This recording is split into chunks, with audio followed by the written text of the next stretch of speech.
navigate over to the page that we're supposed to be on.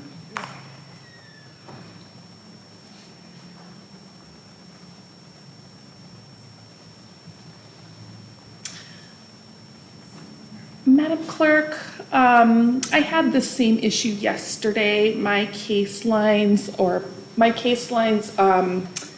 did not populate Mr. Smith's case. I think Yoli's coming over to us. Can you take a look at that, Yoli?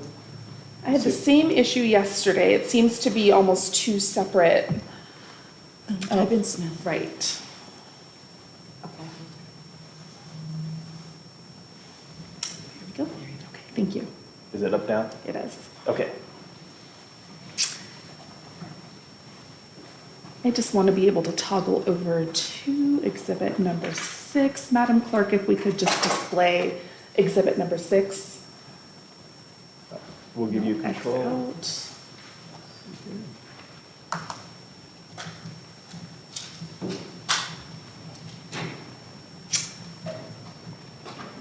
Okay. Now that we have reconvened this morning, as you recall, the theme of yesterday's questioning where we left off pertained to this particular item. Now, this particular item you testified was a urine sample, correct? Correct. Okay. And it was your testimony yesterday that this urine sample was taken shortly after my client was booked into Gila County Jail. Is that correct? During that process, yes. Okay. And this urine specimen was collected at the facility itself, correct? Correct. Okay. And again, part of these questions I know that we went over yesterday, but just to ensure that everybody's memory is, we're all on the same page here, I might be asking some questions that were already asked, but again, it's a new day. Your testimony yesterday indicated that you would have been the one administering the urine specimen, correct? Yes. Okay, and then just to ensure that I remember your testimony correctly, it was your testimony that you removed the urine sample from a sterile packaging, correct? Correct. Okay, and the cup or the vessel that the urine goes into, is that also a sterile cup? Yes, it's inside of a sealed plastic bag. And I'm sure standard protocol calls for the use of gloves to prevent any bloodborne pathogen transfers? Yes. Okay. And you indicated in your testimony yesterday that you've administered potentially hundreds of these over the course of your career, correct? Yes. Okay. And you also indicated that instructions come standard in the packaging, is that correct? Yes. Okay. And then you testified that you might not read the instructions every single time, correct? Correct. Okay. Now, a second test was not administered in addition to this one, correct? Correct. Okay. And based on your training and experience, is it your understanding that these tests are relatively accurate? Yes. But you would agree, if I were to ask you, that this was not independently lab tested, correct? Correct. Okay. And you would agree that the actual urine specimen that was collected was not also independently lab verified, correct? Correct. Okay. And you would also agree that while you certainly do have training, you would also agree that you do not have a scientific background such that you could interpret these results beyond what is contained in this specimen, correct? And that might have not been a great phrasing. I can rephrase that. Yeah, if you would. Sure. You would agree that you do not have a scientific background, correct? In what? Just this, or are you referring specifically to the test itself? Do you have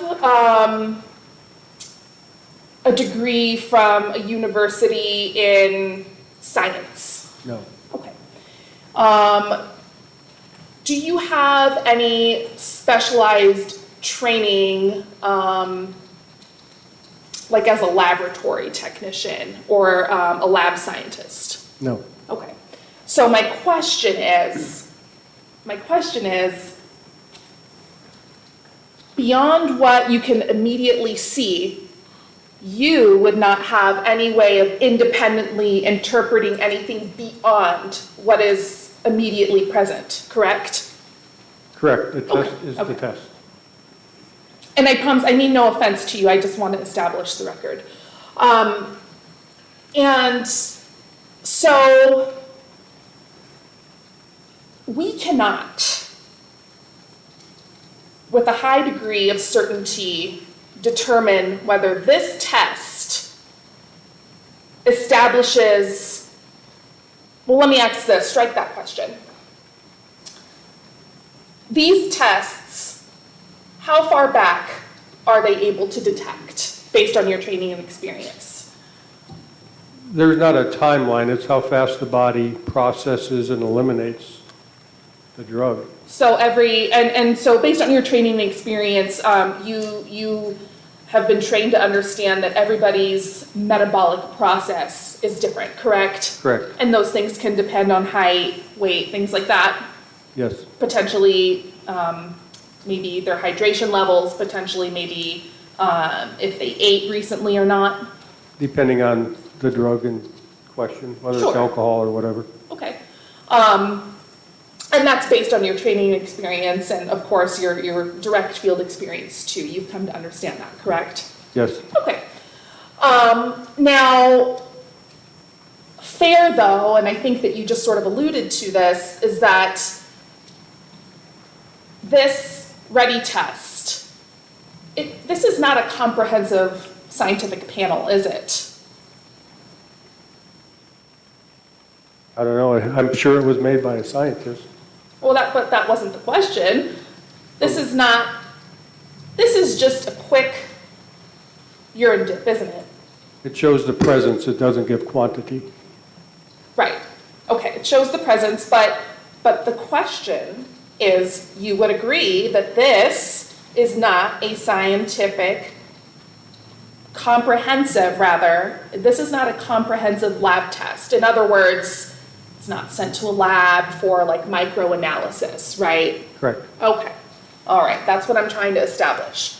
So we can agree it shows something, but it cannot tell you when that product was ingested, correct? Correct. And it cannot tell you where.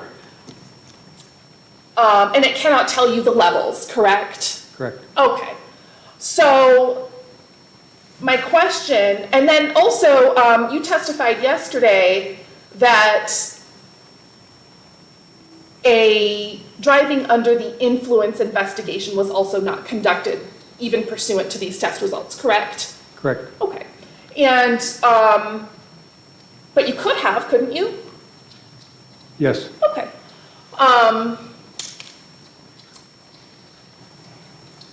Now,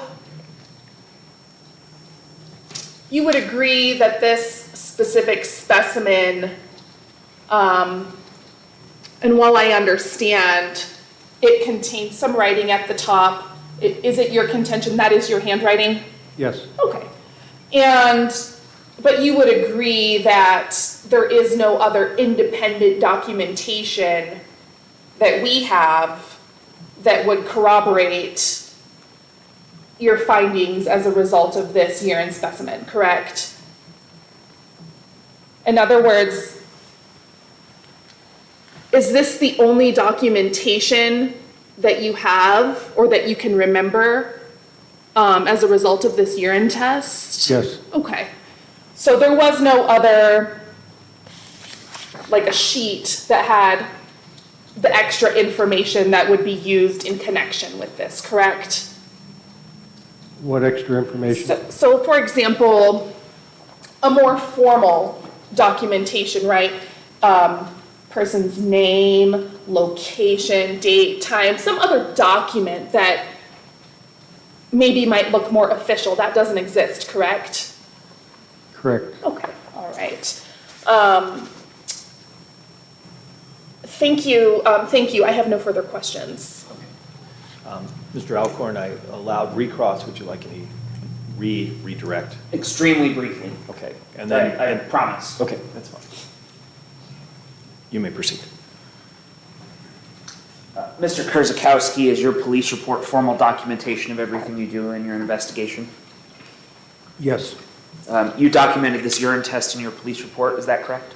yes, Okay, so as a matter of fact, other than this picture, there is formal documentation of what you did? yes, just not on a separate form. Okay. Do you know the difference between a qualitative and a quantitative test? Yeah, one What is the difference? has basically presence, and then one will have an amount Okay. in milligrams or whatever however you're testing. So this is a qualitative test, Yes. correct? Yes. Okay. So this tells you presence and nothing more. Correct. A quantitative test would tell you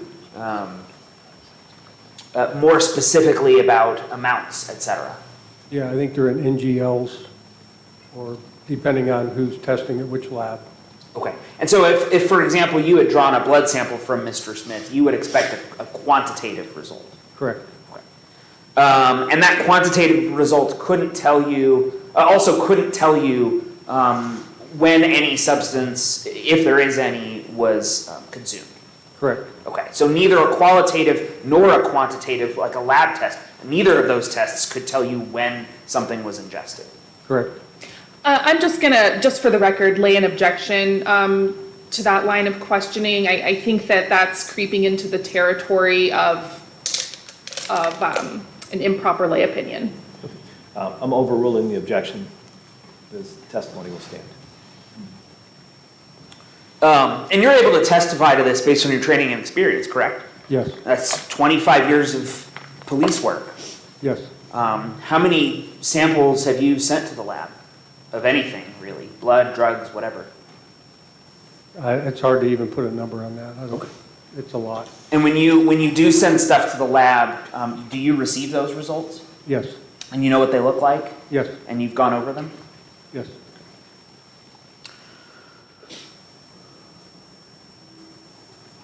No further questions, Judge. Members of the jury, this is your opportunity if you have questions, either from the testimony yesterday or the testimony this morning. Do you have any questions for this witness? And if you do, we'll need them written down. I don't see any. Okay. Mr. Alcorn, this witness, if he was under subpoena, maybe he'd be excused, or do you wish to keep him as your case officer? No, he is free to go. Okay. Thank you for being here, sir. You're free to stay or go as you choose to. Okay. Mr. Alcorn, you may call your next witness. Thank you. The state will call Mr. Marchesalt. If he's still on.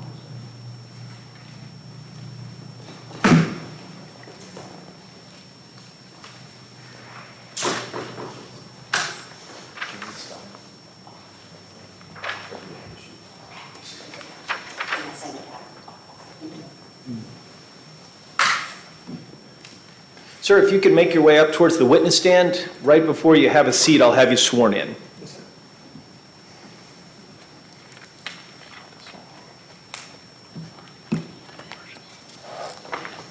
Do you solemnly swear that the testimony you're about to give will be the truth, the whole truth, and nothing but the truth, so help you God? Please have a seat, sir. And I'll ask you to get right up next to the microphone. And if you could tell us your name, we'll sort of use that as a mic check. Andrew Marchessault. Okay, and members of our jury, you can hear okay? Okay, Mr. Alcorn? Thank you. How are you currently employed? I am retired. Okay. So no longer an officer? That's correct. Okay, thank you. Do you know why you're here? I was subpoenaed for this case. Okay. And so have you done anything to prepare for your testimony today? I have reviewed my report. Okay, great. So, fair to say your involvement in this investigation was brief? Yes. Okay, great. So then I'm going to be brief with you. Could you summarize your training and experience for us? Sure. I attended the Western Arizona Law Enforcement Academy back in 2013. I was employed with the Tonopah Police Department till November of 2018 and continued as a deputy for the Gila County Sheriff's Office till the end of 2022. Were you, if I'm correct, you were employed by the Tonopah Police Department in 2016? That's correct. Okay. And so you've reviewed your report, and this is involving events on September 28th of 2016? Yes, sir. Do you have much of an independent recollection of these events? I don't. Okay.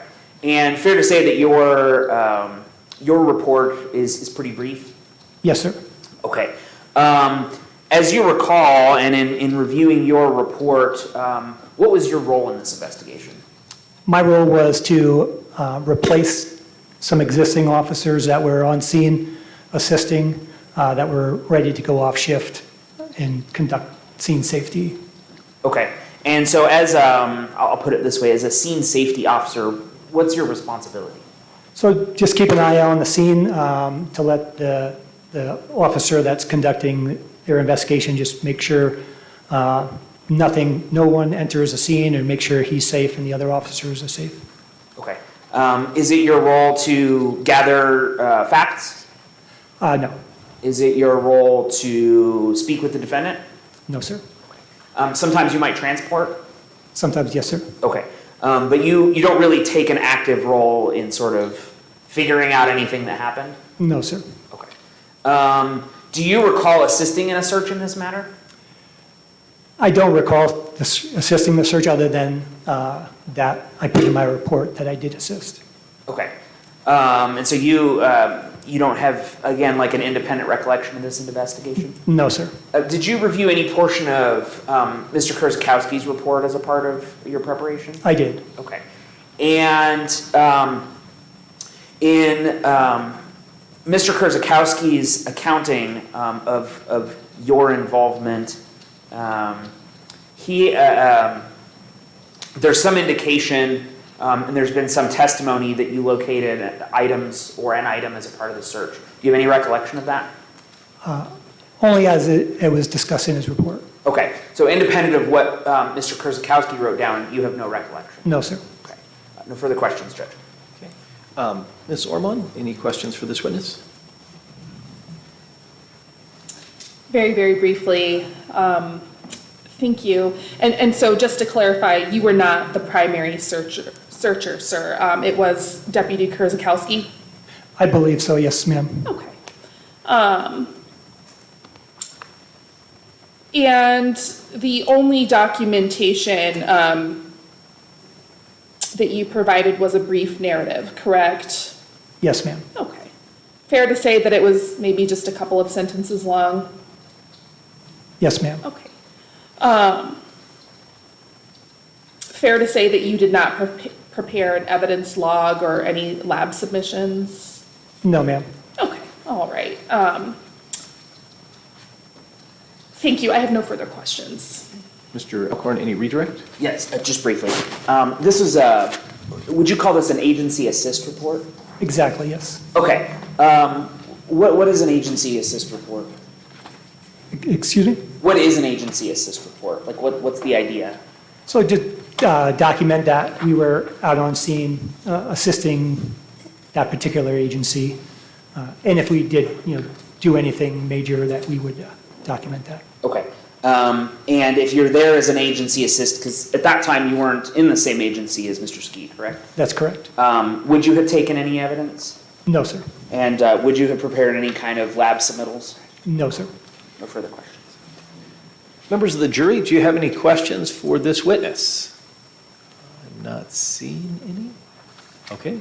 Mr. Alcorn, may this witness be excused from any subpoena he's under? Yes, please. Thank you for being here today, sir. You're free to stay or go as you choose. Thank you, Your Honor.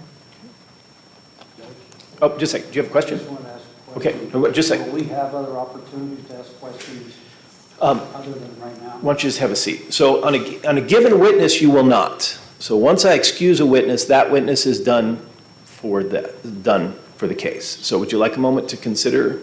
Well, I have several questions, but I don't, the one that we're talking about with him, this last one.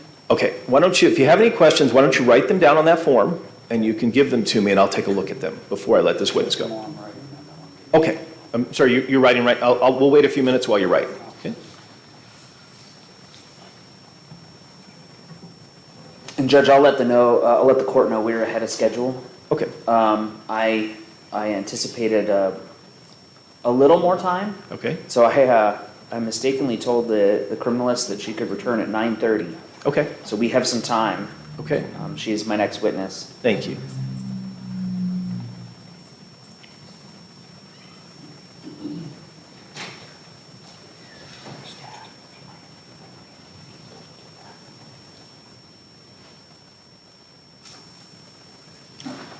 If you give that to the bailiff. Thank you.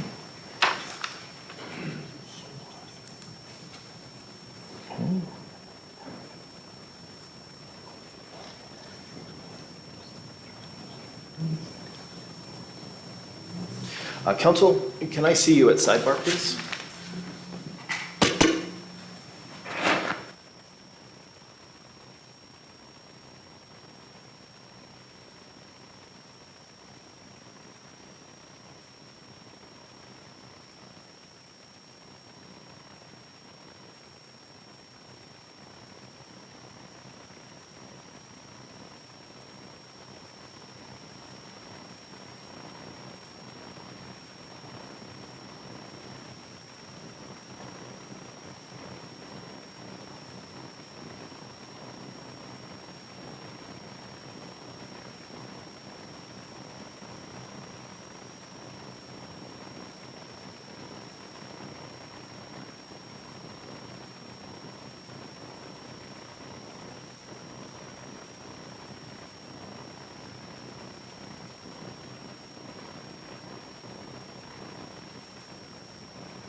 Okay, sir, I have some questions from one of our jurors. I'll ask them, if you know, if you could answer. If you don't know, I'm going to ask you not to guess. So just yes or no, or, okay.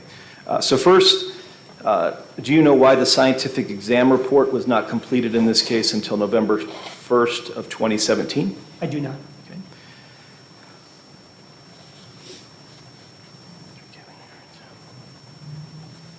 Okay. Do you have any information about any urine tests that were given to the defendant in this case? I do not. Okay.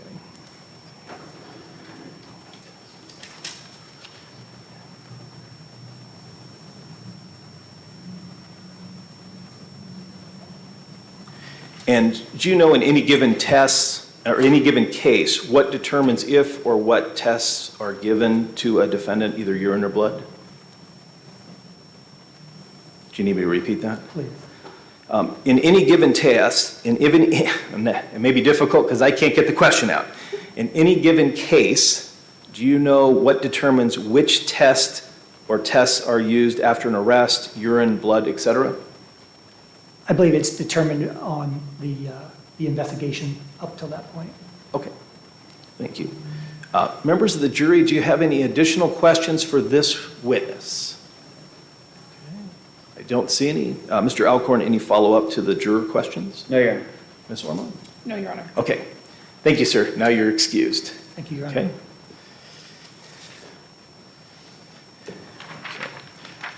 Mr. Alcorn, do you have another witness ready at this point? Yes, Judge, I'd like to recall Mr. Kurzakowski. Okay. Sir, if you want to come back up to the witness stand, you've already been sworn in today, so I'll just have you have a seat.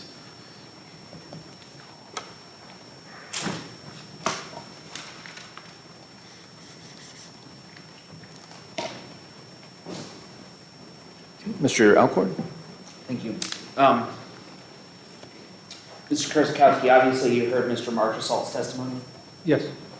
To your recollection, what was Mr. Marchesalt's involvement in this case? Scene security, he did assist briefly in some of the search of the vehicle. Okay. Do you recall if he located any items?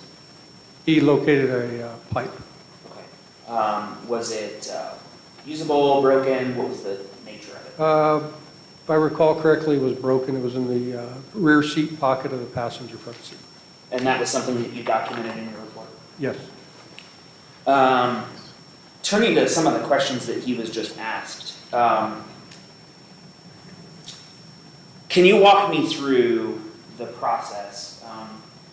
When do you believe you turned evidence in to the evidence stage? It gets turned over to a locker. And when did you do that? The locker at the sheriff's office? Yes. I don't have that stuff in front of me. And it's written on the very back of my of the copy. There's a place to put the items that were released and the date and time. Would it have been approximately September 28th or thereabouts? Somewhere in that time range, yes. Okay. I believe it was your testimony that the items go in your patrol car until you do so? Yes, they get secured in the patrol vehicle while I'm completing booking or what other things I need to take care of before I get to my office. And then they're secured in my office, which only 3 people had access to my office. Okay. Plus we have lockers there that we lock items into. Okay. And so would you have kept the items in your patrol car for a long period of time? No, Would you have kept the items in your office for a long period of time? no. So if you can estimate for us, would it have been turned over to the evidence locker within a matter of days? Yes. So can you walk me through the process from September 28th again, because I think you testified to this before, but can you walk me through the process again? How the evidence went from your possession on September 28th to end up being tested by the lab in November of 2017? So the items are turned over to the sheriff's office evidence lockers. When you place the items in there, you lock it, you no longer have access to it, you don't have a key for it. Only the evidence custodian at that point can get to the evidence. So it's when they make a trip up to get the evidence from Payson, when all the lockers are just about full, they make that trip. And any blood evidence would go into we have a refrigerator with a lock on it. You slide the blood evidence in, it keeps it cold so it doesn't go bad. So when they come and get the evidence and they take it to Globe, they put it where it's supposed to go down there in that facility. The county attorney's office has to get the report, find time to review it, and figure out if they're going to proceed with charging prior to sending those evidence items out to be tested. This saves a lot of wasted time on cases that wouldn't go anywhere as far as the lab's concerned. And then they have to set it up with the lab to get the items down to the lab. There's only a certain amount of trips are made per year to the lab. So it's very easy for a long period of time to pass before the evidence items actually get to the lab, get tested. And once they get to the lab, if they're backed up, again, they have to find time to test them. So that can take additional time. Then you have to find time to go pick them back up, take them back. So it's a very lengthy process. Turning to the issue of like what kind of tests you could or should administer.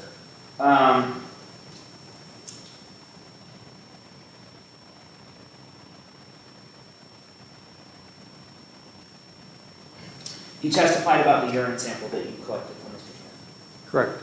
And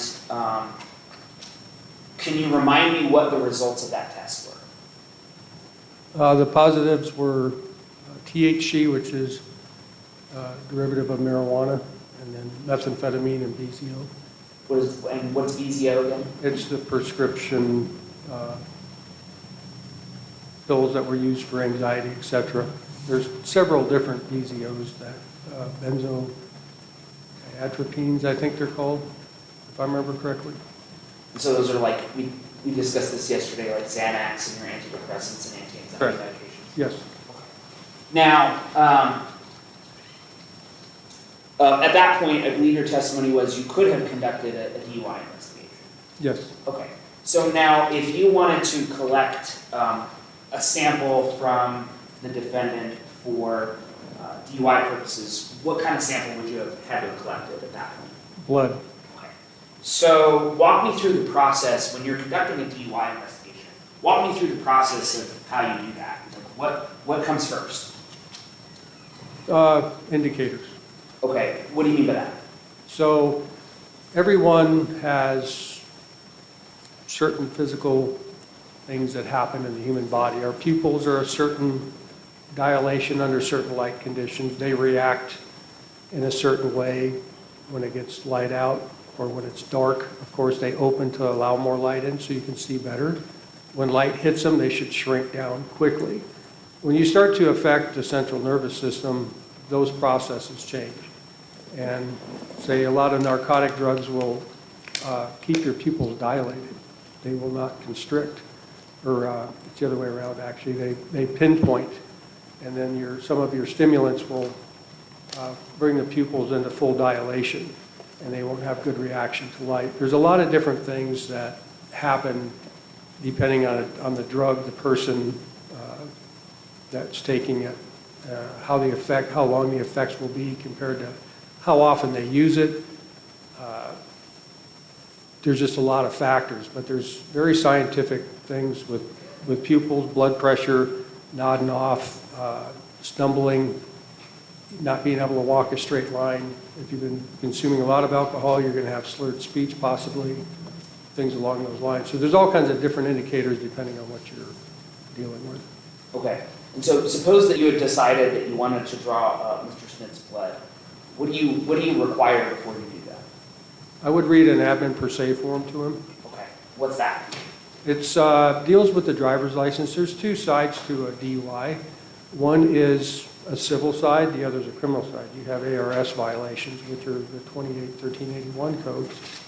And that deals with the actual DUI violation. But you also have a driver's license issued through motor vehicle. If you get a DUI, you commonly can lose your driver's license. So that admin per se form is basically is referencing that driver's license portion of it for motor vehicle. More specific question. In order to draw Mr. Smith's Well, do you normally have to have his consent? Consent or search warrant, yes. Okay, So I'm just going to object as to relevance, and it's also exceeding the scope of why we're here. I think it risks 403 confusion of the issues. Counsel, can you approach?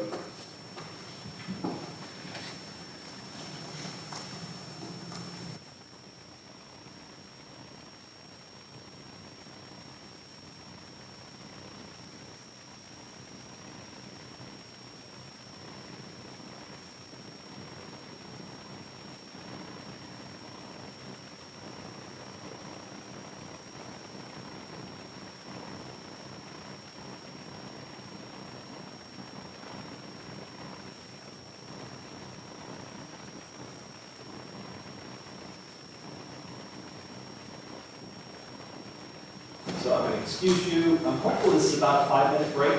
We're not actually going to take a break, I don't think. So once we're done, I'll have the bailiff bring you back in. Please remember the admonition, not to discuss the case amongst yourselves or do any research. I'll excuse our jurors. Gary will come back in about 5 minutes to give you an update on where we're at. All right.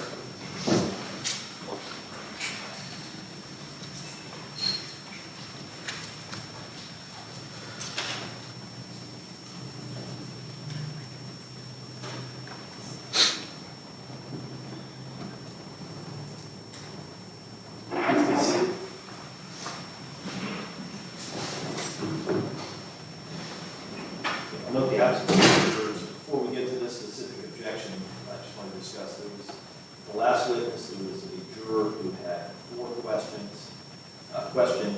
Questionnaire number, question 1 by the jurors, but question A was, is there a statute of limitations? I did not ask that. I indicated to the parties to say that's a legal question, and if they'd like a jury instruction on that, I would consider that.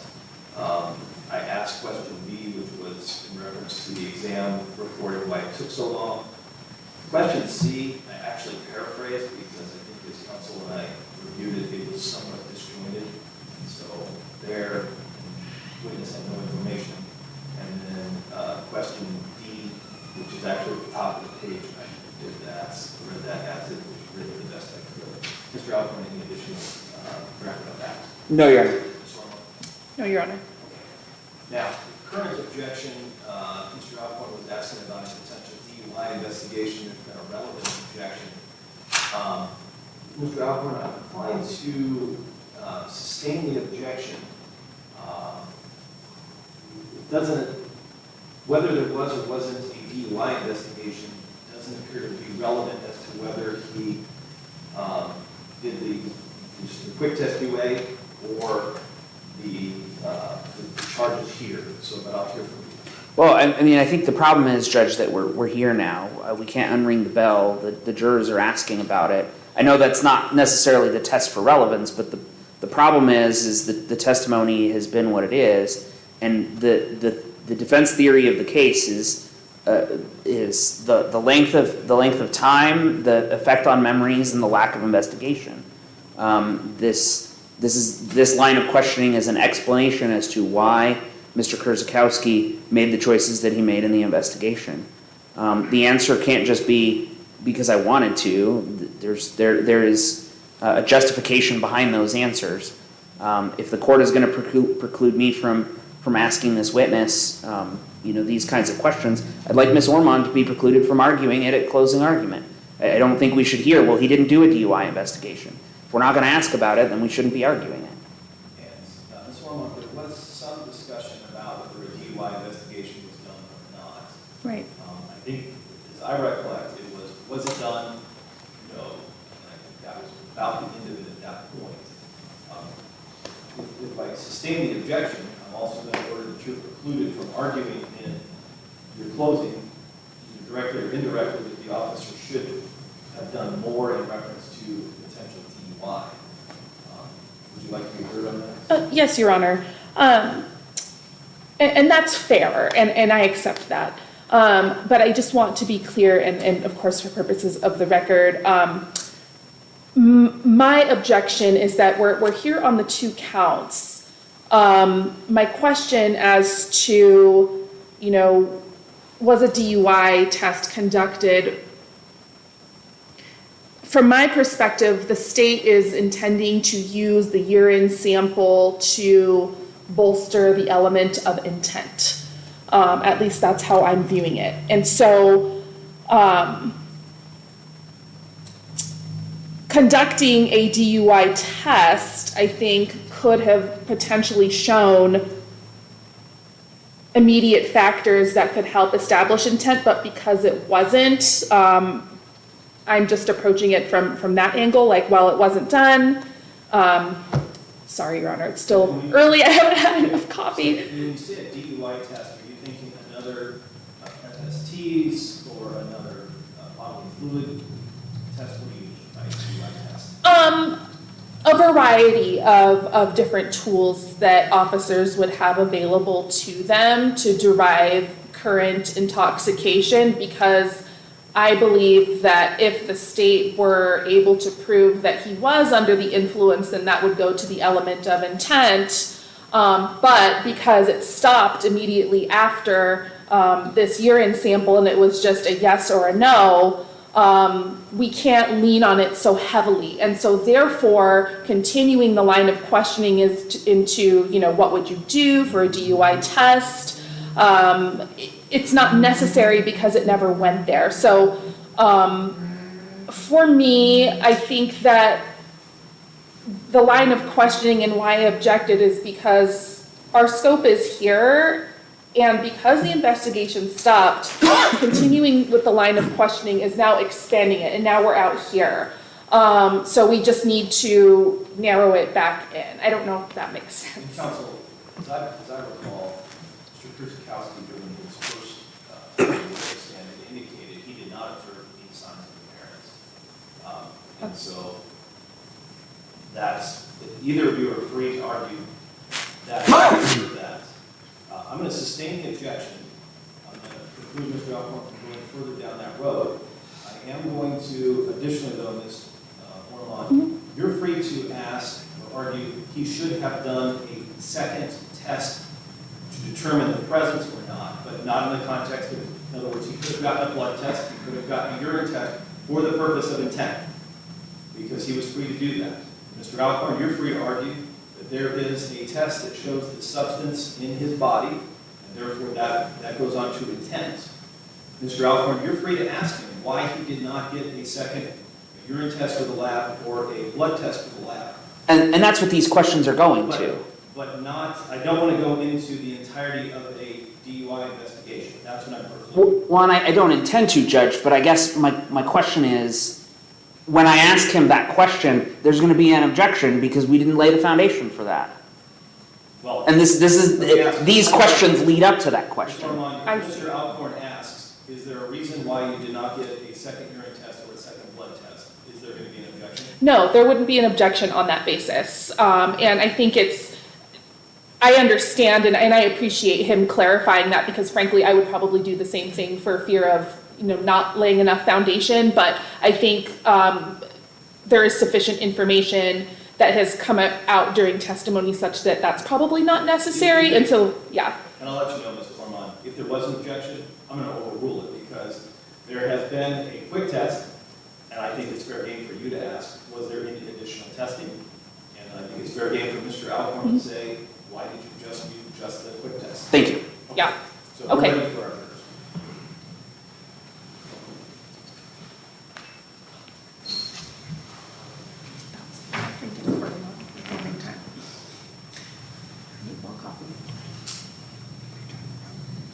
I had 2 cups this morning.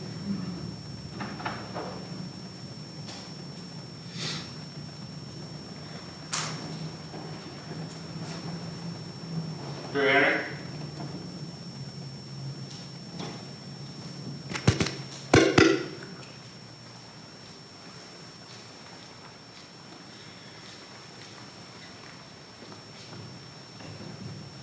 Please be seated, jurors. They're all standing for you. Okay, the rest of you may be seated. I'll note the presence of our jury. You go ahead, sir. Right before we took the break, there was an objection to a question that was asked. I'm going to sustain the objection. I don't believe there's a necessity of me striking any testimony because it was a addressed promptly. So, Mr. Alcorn, you may ask your next question. Mr. Kurzkowski, I'm going to cut to the chase.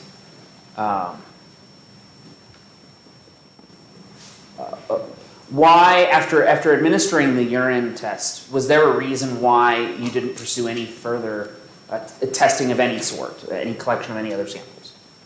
Yes, What's that reason? I had what I felt to be valid test results. I was not conducting a DUI investigation. It was a drug possession charge. I didn't have impairment visible to me. So to go further into field sobriety tests, especially after what had happened on the stop, wouldn't have been fair due to adrenaline, et cetera. Okay. What determines whether you give any particular suspect a urine test, a blood draw, any form of specimen collection? What determines that? Really, the case determines that. Okay. What I see on scene, in order to do a DUI investigation, you can do it based off of presence, but again, I did not have signs of impairment. I didn't have driving. I didn't have any of that documentable stuff to put even into a search warrant other than to further the drug investigation that I already had results on. Okay. So if I could restate that, and you can tell me if this is a fair restatement or not. It's one part your discretion and one part justification from the facts. Correct. No further questions. Just one question. You just testified that you did not observe any signs of impairment. I think you indicated impairment was not visible. However, yesterday you testified that upon the initial stop, you noted certain behaviors, including nervousness, and you also testified that those same behaviors led you to suspect something was wrong, correct? Correct. Okay. So today you testified no impairment visible, but yesterday you testified the opposite. So then I suppose, and I don't know which one it is, I wasn't there, but based on your testimony yesterday, you could have begun an investigation for driving under the influence, correct? Ms. Orman, I think I've lost the gist of your question. Sorry, okay. If I did, I suspect our jurors might, I don't know if the witness. I think Of course, yes, okay. And I'm also trying to clarify it for myself, so I apologize. I may sometimes ask not great questions, and I'm also a little bit tired from the 2-hour drive. So yesterday, if I remember correctly, your testimony was that upon the initial traffic stop, you observed some signs in Mr. Smith indicative of maybe like a wrongdoing or something, correct? correct. I don't think wrongdoing is really the term for that. Okay, and that's fair. That might not be the right word. But you did testify that you observed perhaps some nervousness and he was shaking rather uncontrollably, correct? Correct. Okay. And if my memory serves me correctly, you testified yesterday that based on your experience, that those behaviors may be suggestive of criminality. Is that a better term for it?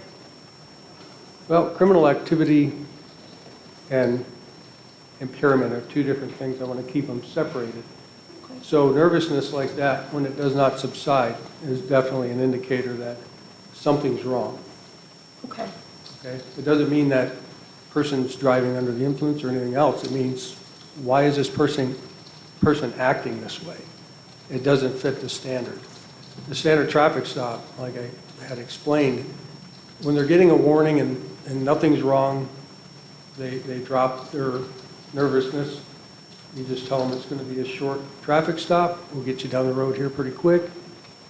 Again, this nervousness did not subside.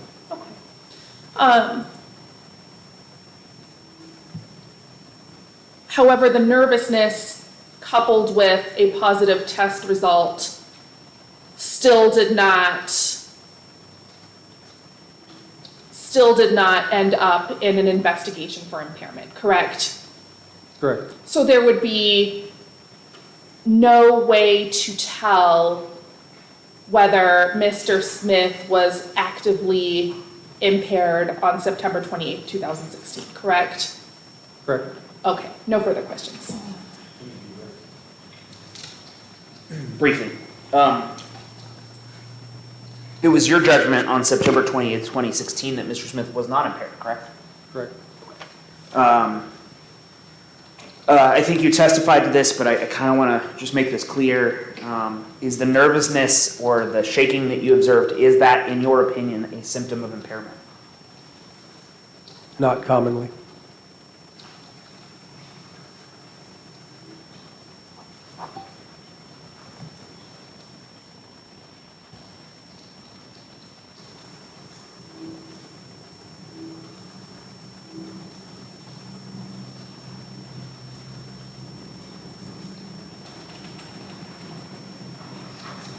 I think we've gone over this ad nauseum. You didn't conduct a DUI investigation. Correct. Is that because you did not suspect Mr. Smith of driving under the influence? Correct. You did suspect him of possessing drugs, Yes. and based on that suspicion, you conducted a urine test. Correct. And further questions? Members of the jury, this is again your opportunity. If you have any questions for this witness, if you write those down. Don't see me from our jurors. Judge, just given the colloquy we had earlier, perhaps it would be useful to advise them that this may be their only chance to ask questions of this witness. Yes. Once I excuse a witness, you as jurors have an opportunity to ask the witness questions while they're on the stand. Once they leave, that opportunity is then gone in the same way it's gone for the attorney. The attorneys have a little bit of an outlet and they can recall them if they choose to. You don't have that opportunity. So I don't see any questions. Thank you. You need a moment. We're not in a hurry. Okay? Thank you, Mr. Kurzkowski. And you're welcome. You can check and see if your next witness is there. Yes, Judge, that's what I'm doing right now.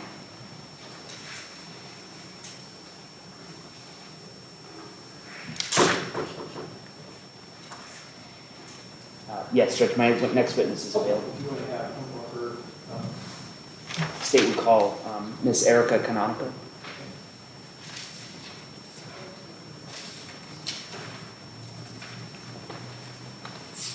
and if you'd like to make your way up to the witness stand, right before you have a seat, I'll have you sworn in. Do you solemnly swear that the testimony you're about to give will be the truth, the whole truth, and nothing but the truth, so help you God? I do. Please have a seat.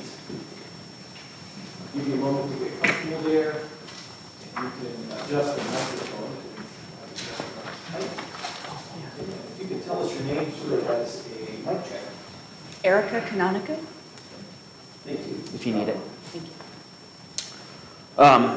Miss Canonico, what is your profession?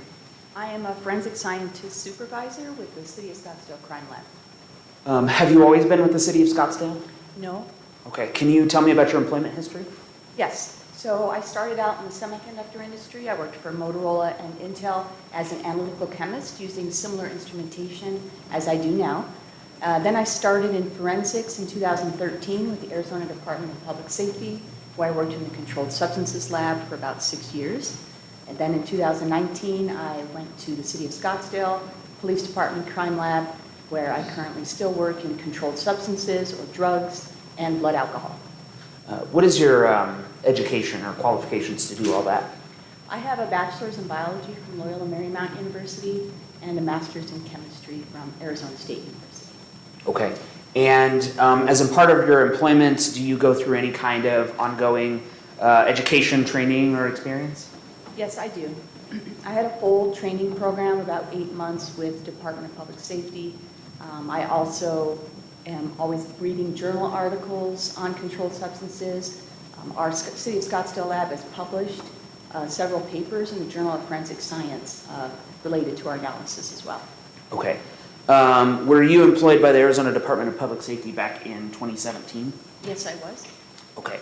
And I believe you said you were in the Controlled Substances Unit? Yes. What does that mean, the Controlled Substances Unit? Can you tell me about that? Controlled substances is a unit where we analyze the drugs seized by officers. Controlled means it's regulated under the Arizona statutes as either a dangerous drug or narcotic drug or marijuana, and it's not legal to possess. Do you test anything other than drugs in the Controlled Substance Unit?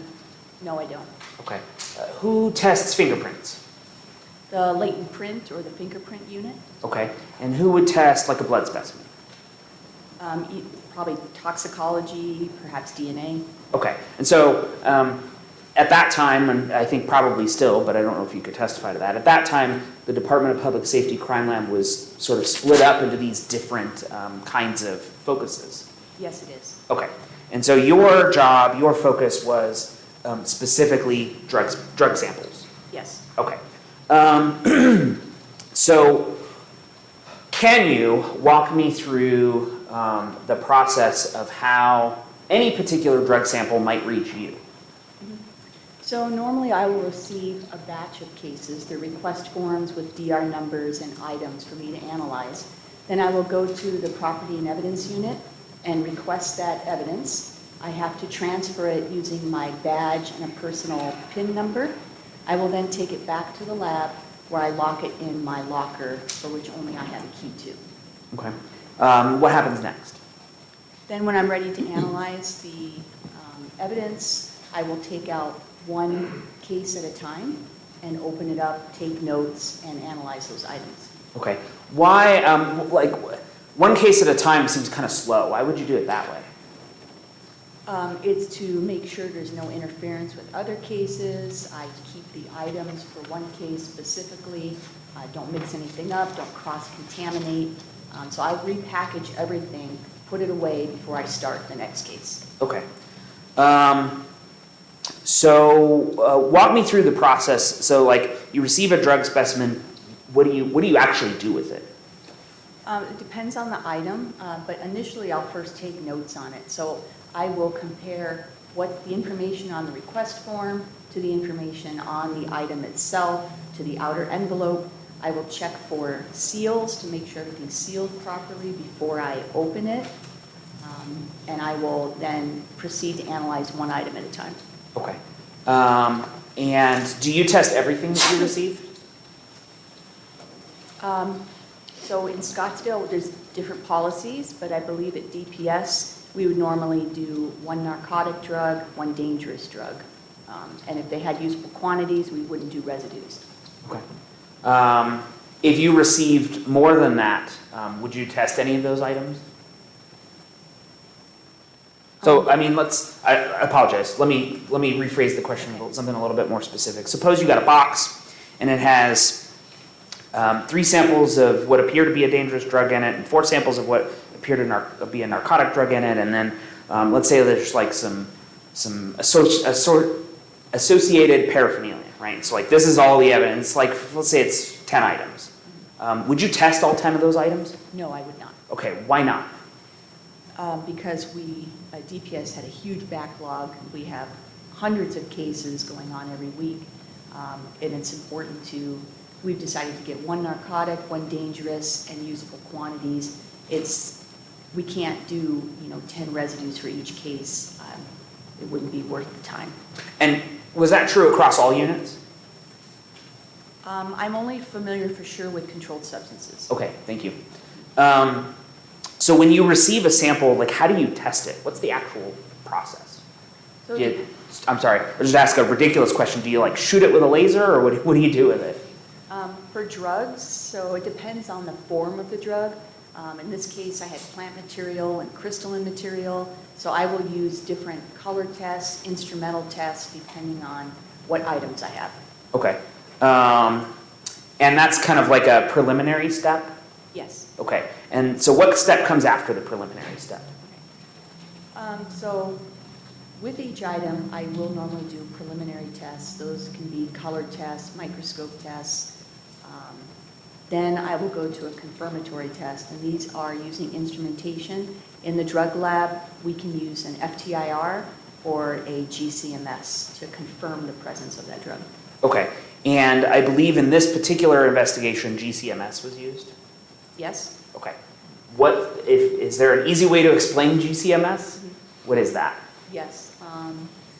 So GCMS was used for one of the items. GCMS, you can think of it as a two-part technique. The GC stands for the gas chromatograph. This part of the instrument separates the sample into its individual parts. Then it goes to the mass spectrometer, or the MS, and that part takes those individual parts that were separated and it identifies them. So how it works is you take the solid drug, you put it into a liquid form, you inject a little bit onto the gas chromatograph first. It travels down a long 20-meter column, and as it's traveling, it separates out all the pieces of that sample. So there's individual pieces, and they don't interfere. When they come off the column, they go into the detector, which is the mass spectrometer, and that is what identifies each of those pieces that come off. And each identified piece has a unique spectrum or a graph, and that spectrum can be compared to a library of known standards, so I can make a match and identify that drug. Okay. And so when you go through this process, what kind of, you've kind of talked about them briefly, but what other kinds of standards and controls are used to make sure that the sample is tested accurately? So we do create libraries of known standards on both the FTIR instrument and the GCMS instrument, because every instrument's a little different. So these standards are certified standards bought by companies that have COAs, or certificates of analysis, to confirm that is the drug I'm putting on the instrument. And so when I get an unidentified spectrum from a drug, I have to search those known libraries. And they're reputable. We created those libraries, so I know that when there's a match, I can confirm that drug. Okay. And so when this process is done, am I correct, there's you get a graph, basically? Yes. Okay. And so what do you do with that graph? What is the next step in your analysis? So both the FTIR and the GCMS produce a unique spectrum. For each drug has its own unique set of a graph. And so I will take that graph or spectrum and search against a library, the library that we created of these certified standards, and it will come back with a match factor. And then we analyze to make sure there's no extra peaks, make sure it's a good match to confirm the drug. Okay. And then after that, do you write a report? Yes. What does that report contain? That report will have the items, a description of the items. It will have the results, the weight of the drugs, the identification of the drugs with my name, and the department record number. Okay. Is your report reviewed by anyone? Yes, it is. Okay. And tell me about that process. So every report that goes out is reviewed by 2 other controlled substance analysts. They will view all the data, all the instrumentation, to make sure I'm following all the right techniques and no mistakes were made. Okay. And then what happens to your report? After the second review is done, it's electronically signed, and so the report is released to the officer. Okay. Madam Clerk, could I have the screen? This is Exhibit 1. Oh, that's your screen.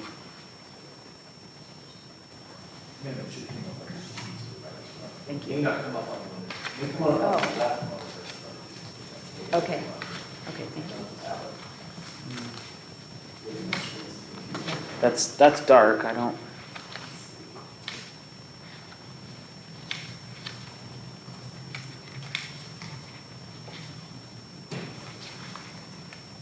That's her screen.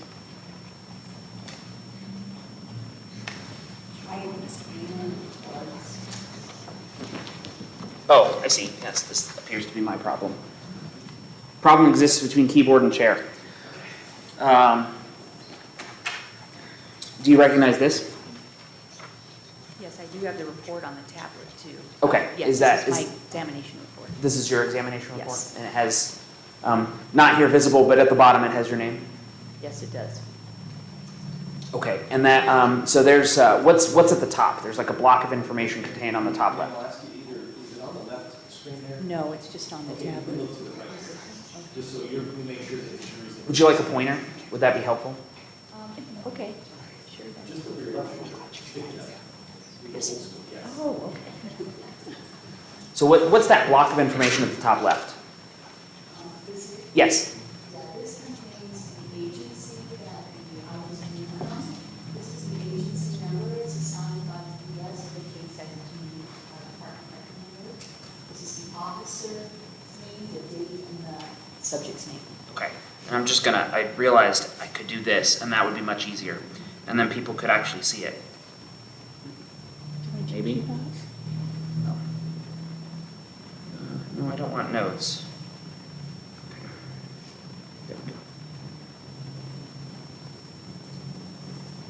Doesn't let me scroll out too far. Okay, and so it says there, examination requested. What does that mean? Then there you can put what kind of analysis, controlled substance, blood, alcohol, DNA. Okay, and so when you get any particular sample, it's accompanied by some documentation from the agency? I get a request form, yes, just a Okay. request form. And that request form says, here's what we want tested. Yes, Okay. Will you test more than what is being asked for? no, I won't, Okay, so it's solely based on that form. yes, Now, if, for example, I sent you an email and I asked for more stuff, you would do it? yes, I would. Okay. So now, underneath examination requested, there's a place for items. Can you tell me about that? yes. So these are the item numbers that I analyzed. These are the four on the request form for this case, and a description of the items. Okay.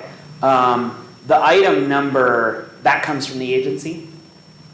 Yes, Okay, so you didn't give them these item numbers? No. Okay. And the description, that also comes from the agency? it's a mix. Okay. It's similar, but I can change it a little to do standard wording that the lab uses. Okay. For example, let's talk about 402-2. Do you recall that there was a quantity issue with 402-2? Yes, I referred to my notes, so I remember it that way. Okay, so tell me about that. What happened there?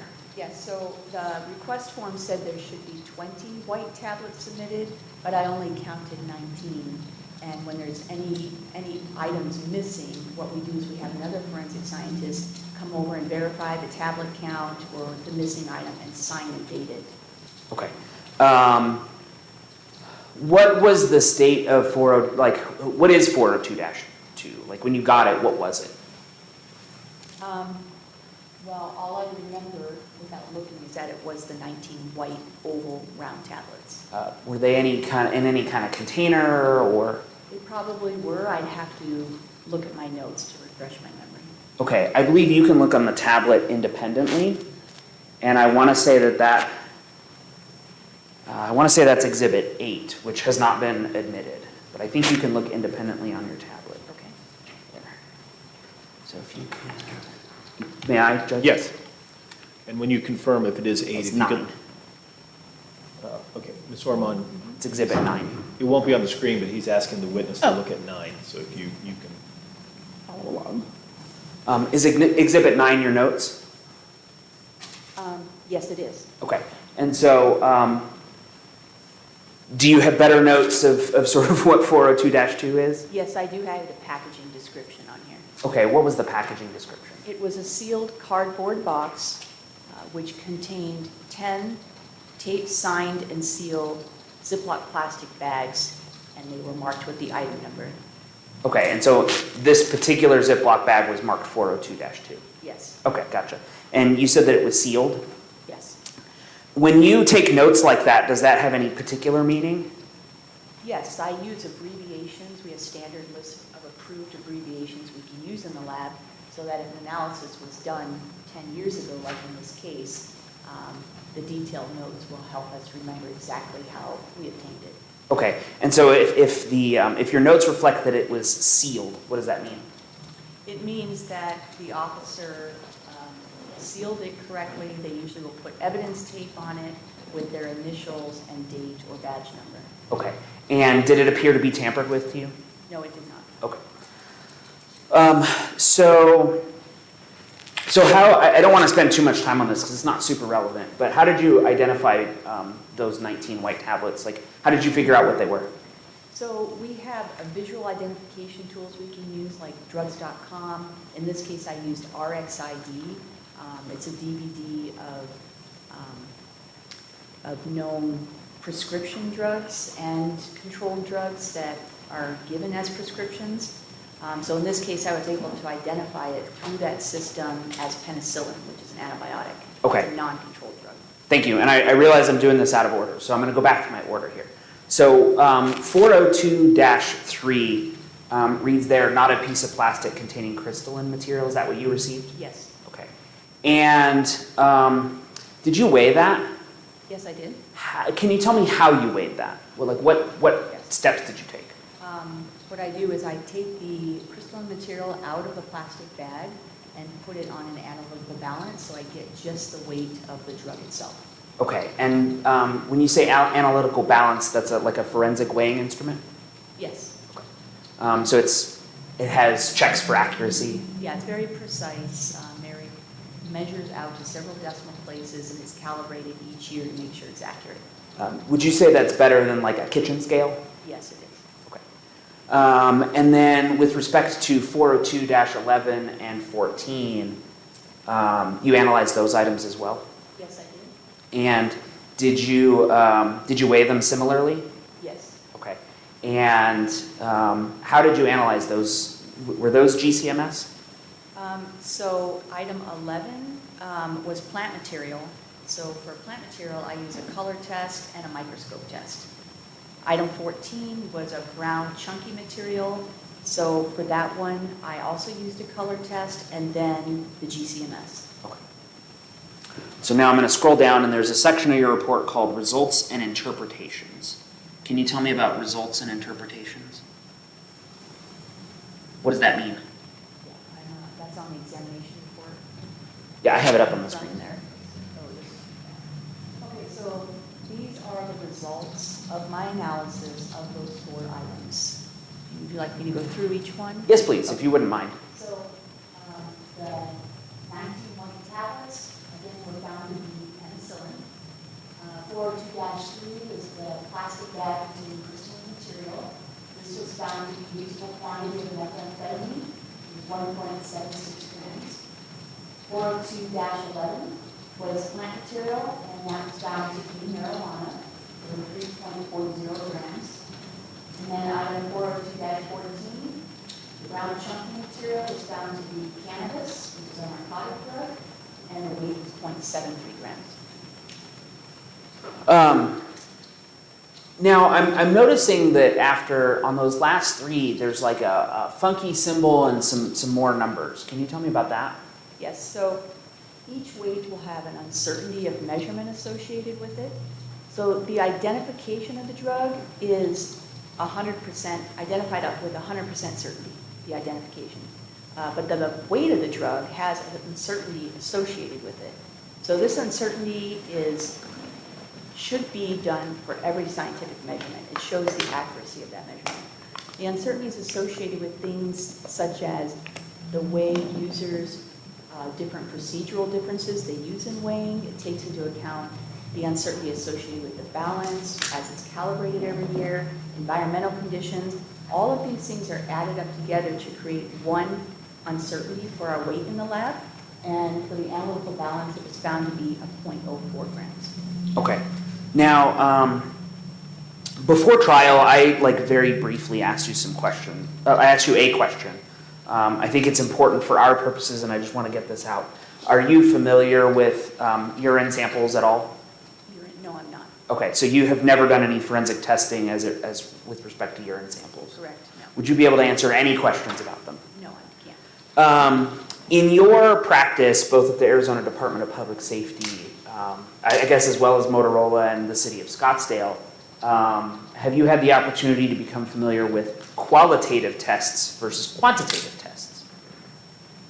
In controlled substances, we do not do any quantitative testing. Okay.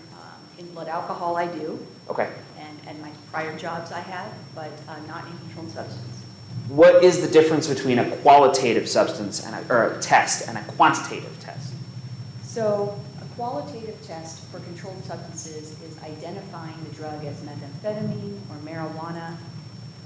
There are no numbers associated with it. Quantitative test would be like in blood alcohol. I have to create a calibration curve with standards, and I tell them if it contains 2% alcohol, 4%, what the blood alcohol concentration is. You're quantifying a number associated with that. Is there any difference, without speaking to any specific methods of testing, is there a difference in the reliability between qualitative or quantitative tests? No, they're both very reliable. Okay, it would just depend on the individual method of examination. Yes, And as to urine, you can't speak to that. correct. Okay, no further questions. Ms. Ormond, I think we're going to take our first break because we've been going about an hour and 25 minutes, at least for us. I know our jurors got a quick break, but we did not. So ma'am, I'm going to ask you to remain right there. Members of the jury, we're going to take a 15-minute break. So that'll put us back at 10:10. Please remember the admonition, not to discuss the case, not to do any research. I'll excuse our jurors. I'll see you back hopefully about 10:10. Counsel, if you could remain for just a moment.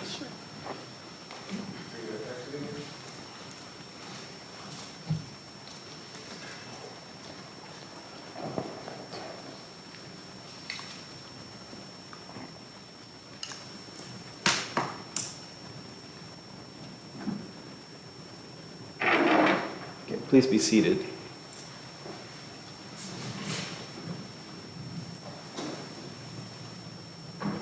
I'll note the absence of our jurors. Mr. Alcorn, anything before we break? No, Your Honor. Ms. Ormond? No, Your Honor. Okay. Ma'am, when we come back at 10:10, if you could just be right there at the witness stand, we'll get going right at 10:10. Okay. Okay. Counsel, I wish we could have finished this witness before our break, but I think we were just pushing it enough. At least, again, our jurors got a break, but we didn't. So I'll see you back in 15 minutes. And Yes. yeah. Okay, thank you. Um,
Okay, I knew I'd get that wrong.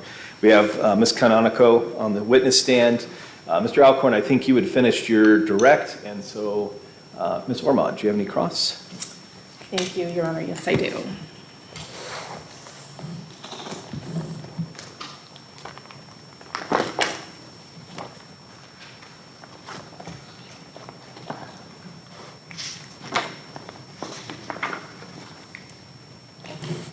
Ms. Canonico, I'm also probably going to butcher that. Thank you. Okay. So I'll tell you outright, we are not fighting the chemistry, so none of my questions will be fighting the science on this. Now, I want to talk a little bit about the manner in which you receive evidence. To the best of your recollection, you're aware that the evidence that you received and tested was from a traffic stop in 2016, is that correct? I'm not aware of that. I only see the items from the request form. I don't know any background. Understood. Are you aware of the date at which the evidence was supposedly retrieved from the scene? No, I'm not. Okay. Now, the items that you tested were tested in October or November of 2017, is that correct? Correct. Okay. Do you know when the lab actually received the items? That is on the chain of custody. I could look, but I don't recall that off the top of my head. Okay. To the best of your information, I know you testified earlier about there being some issues with the backlog. What would be the reason that items would be tested 13 months after the fact? Sometimes we don't receive the request until it's going to go to court. So oftentimes I will receive an item from years before because it's just going to court now, or it was just realized by the attorney that they want more evidence tested. Okay.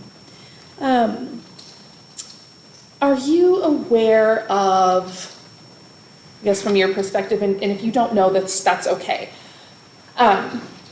There was testimony earlier that when the officers arrive on a scene and they retrieve the evidence, it's then transferred to a locker, and then the officer no longer has contact, at which point somebody from the laboratory will come and retrieve that evidence and take it down to the lab. So I guess my question to you is, do you know how long the evidence was in the lab before you tested it? I did briefly look at the lab chain of custody, and I believe it was about 4 or 5 days that I had it in my custody, in my locker. Okay. Okay. And before it goes to your locker, do you know who would have had it immediately before? It was transferred from property and evidence, so I know it was with them. Okay. And then in property and evidence, is that within DPS's department, or is that somewhere else? It's within the lab building. It's downstairs, and the drug unit is upstairs. Okay. And then, and part of this is part of my questions are also just to ensure that the jury has, the right information. It's an educational process. Do you happen to have any knowledge on how long property and evidence would have it before it comes to you? I don't. That information is on the chain of custody. I could look at that, but I don't know that off the top of my head. Okay. All right. Now, you testified that when you received the evidence, it was sealed, correct? Yes. Okay. And would you have any way to verify whether items were tampered with, though, before them being sealed? No, I only have contact with the items when I bring them to the lab. That's the first I see them. And on one of the, and I know that you weren't here, but yesterday there was testimony about some of the discrepancy. The field weight of the methamphetamine was 2.5 grams. There was testimony that it's weighed in the package. And then in your scientific testing, it weighed, I think, 1.76 grams. In your professional opinion, does that track? Yes, because I do a net weight, which is I remove it from the piece of plastic it was in. So that difference would account for that piece of plastic. Okay. In your professional opinion, would the piece of plastic have contributed to the 2.5 grams field weight? That's the total weight. The Is total that weight? right? Yeah, yes, Okay. because the meth was 1.676 grams, Mhm. and it's 2.5, that definitely could be from the Okay. plastic. Okay, sure, thank you. All right. Now,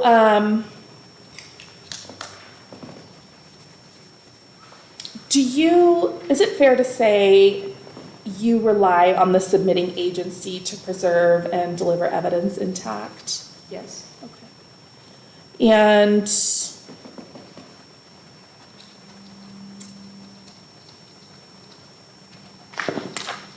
I apologize, I do have a couple of other questions. Actually, I'm going to go back.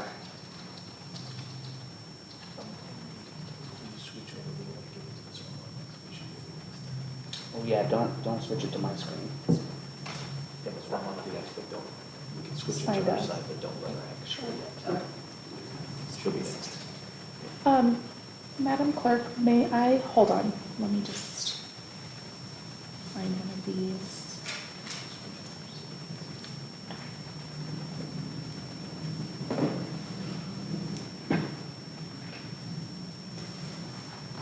Can we please show exhibit number 21? Just like, do you have, so 21, is it on your screen? So It you're is, asking for it control. is, and Okay. I've already X'd out. Okay, so Madam Clerk, if we give Ms. Ormond control. Okay, and so again, ma'am, that'll be on your screen to your right. Okay. Do you recall, to the best of your memory, I know that it's been a while, but do you recall seeing this package? Yes, it has my markings on it. Okay, are your markings the blue down here? Yes, they are. Okay, and then way down here on the lower right-hand corner, is that an EC, your initials? Yes, it is. Okay, all right. And then the date, also not super visible, but, oh, Yeah, it doesn't let you I- zoom too far. yeah, I did the thing that I wasn't supposed to do. So you zoom in until you can't. Down here at the bottom, it says 10/30/2017. Yes, when I repackage the evidence, I will heat seal it and put my initials and date on it. Okay.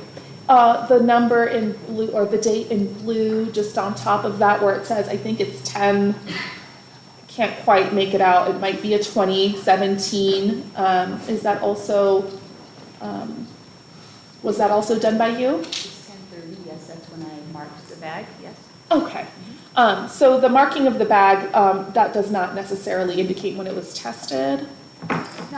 Not always. In this case, it was tested on the same day that I did mark it. But sometimes I can mark it and then put it on the instrument, and I won't get it till the next day, so I'll finish it the next day. Okay. What happens with the evidence after you package it back up?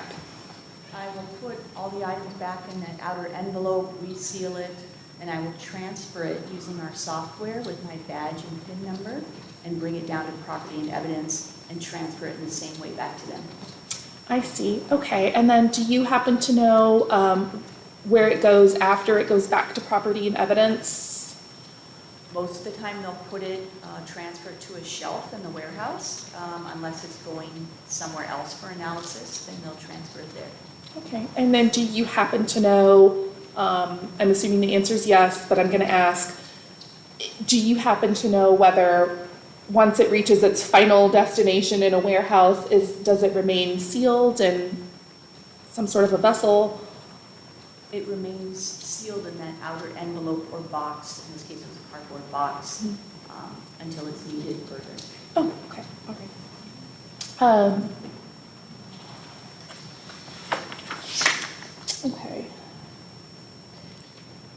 Now, but after concluding what you need to do, your scientific validation of whatever substances it is, does that conclude your involvement with the evidence? Yes, it is.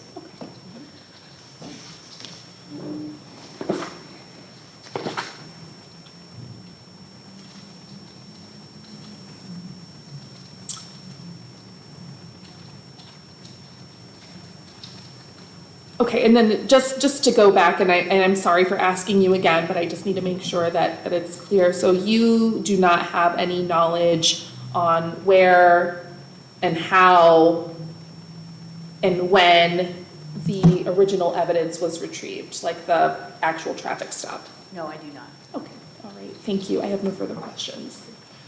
Mr. Alcorn, any redirect? Yes. Is there a reason why you don't know any of the facts behind how a sample comes to you? Yes, there is. What's that? Yes, it's so that we remain unbiased. So when we receive items, we don't assume what it is or who the person is or how it happened. I just receive the item as crystalline material and analyze it using scientific techniques and have no outside involvement. Does the Department of Public Safety track the chain of custody of an item that it receives? Yes, they do. How does it do that? As soon as it comes to the lab, we start the lab chain of custody. It's an electronic document, and that tracks the evidence while it's in the lab, no matter who it's with, what shelf it's on, and at what time it was transferred. And that electronic document, does it form a part of your full report? Yes, it does. So like if I were to ask for it from you, I would call that standard disclosure. Yes. Okay. I'm going to direct your attention to exhibit number 9. That's like your notes and stuff again. And specifically, this is going to take you a second, but I want you to scroll down to page 10, if you will. Okay. Do you have that up? Yes, I do. Okay. Now, Ms. Ormond didn't show you this, but this is the chain of custody report that you were talking about? Yes. Okay. And that lists like the dates and times of everything regarding these exhibits as DPS received them. Yes, it is. So when did they come into, you called it P&E? Yes. As property and evidence? Yes. Okay. And so that would be if a sample was coming to DPS for testing, that would be the first point of contact. Yes, it would. When did it come to P&E? That came on September 12th of 2017 at 11:58 a.m. Okay. And it goes to a few people who kind of help sort and get it where it needs to go? Yes, they're property and evidence technicians who will inspect the evidence, make sure it's sealed properly before they transfer it over. Okay. After September 12th, when and where did the evidence go next? Looks like it was put on a shelf, OA12, or taken from that shelf, sorry. On October 25th, it was taken from the shelf to Jeffrey Wieland, who is another property and evidence technician, so that he could transfer it to me on that day. Okay, and so at that point it was transferred to you? Yes, And you had it until October 31st? yes, At which point you authored your report and it went back along its way? yes. Okay. No further questions? I'm sorry, what page were we on? Number 10. Members of the jury, this is your opportunity to ask questions of Ms. Canonico. Did I do that correctly this time? Ms. Canonico, do you have any questions for Ms. Canonico? I'm not seeing any. Okay. And again, this is your chance, but that's okay. Mr. Alcorn, do you have any objection to this witness being excused? No, Your Honor, thank you. Ms. Ormond, any objection to this witness being excused? No, Your Honor. Thank you for being here today, ma'am. You're free to go. Okay.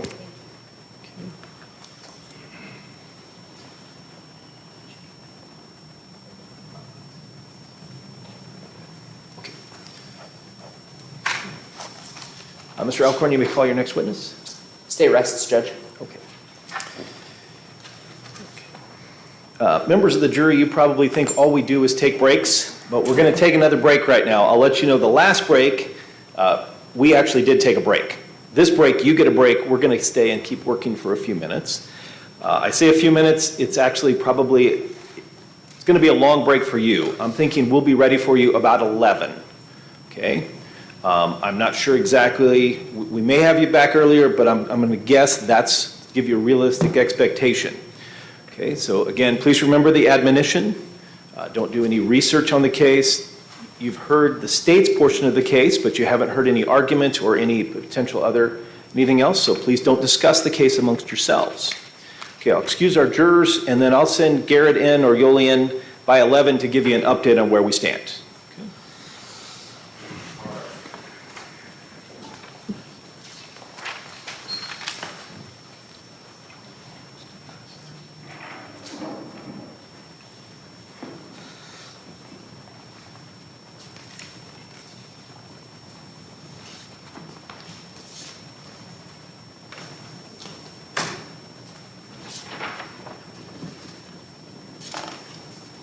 Counsel, you may be seated. Ms. Ormond, do you have a motion? Your Honor, I was going to present an oral motion for Rule 20. I did not make You may up- do that. Okay. Go ahead. Now's the time? Yes. Yes, Your Honor. The defense would move for a Rule 20 motion from the court for a judgment of acquittal. We would ask the court to dismiss the charges and acquit Mr. Smith. The defense has failed to provide sufficient evidence to provide a guilty verdict. Okay. The state. Excuse me, Okay, I that's am fine. sorry. Okay.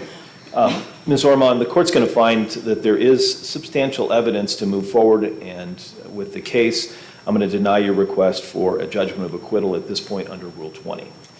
Okay. Ms. Ormond, would you like additional time to speak with your client about whether he's going to choose to testify or not, or have you had sufficient opportunities to do so? And if you need to lean over and ask him, you can do that as well.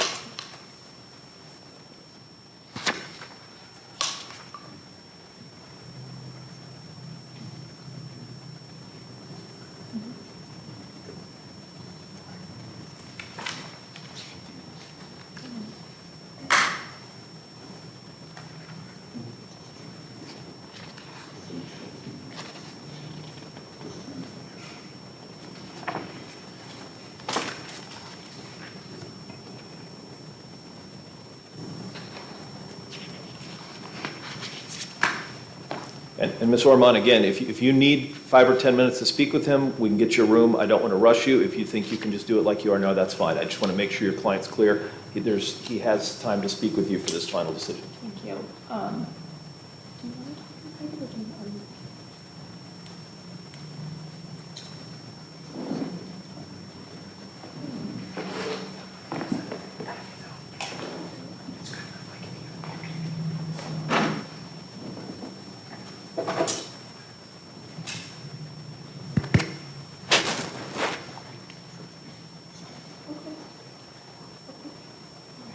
Your Honor, my client is not going to testify.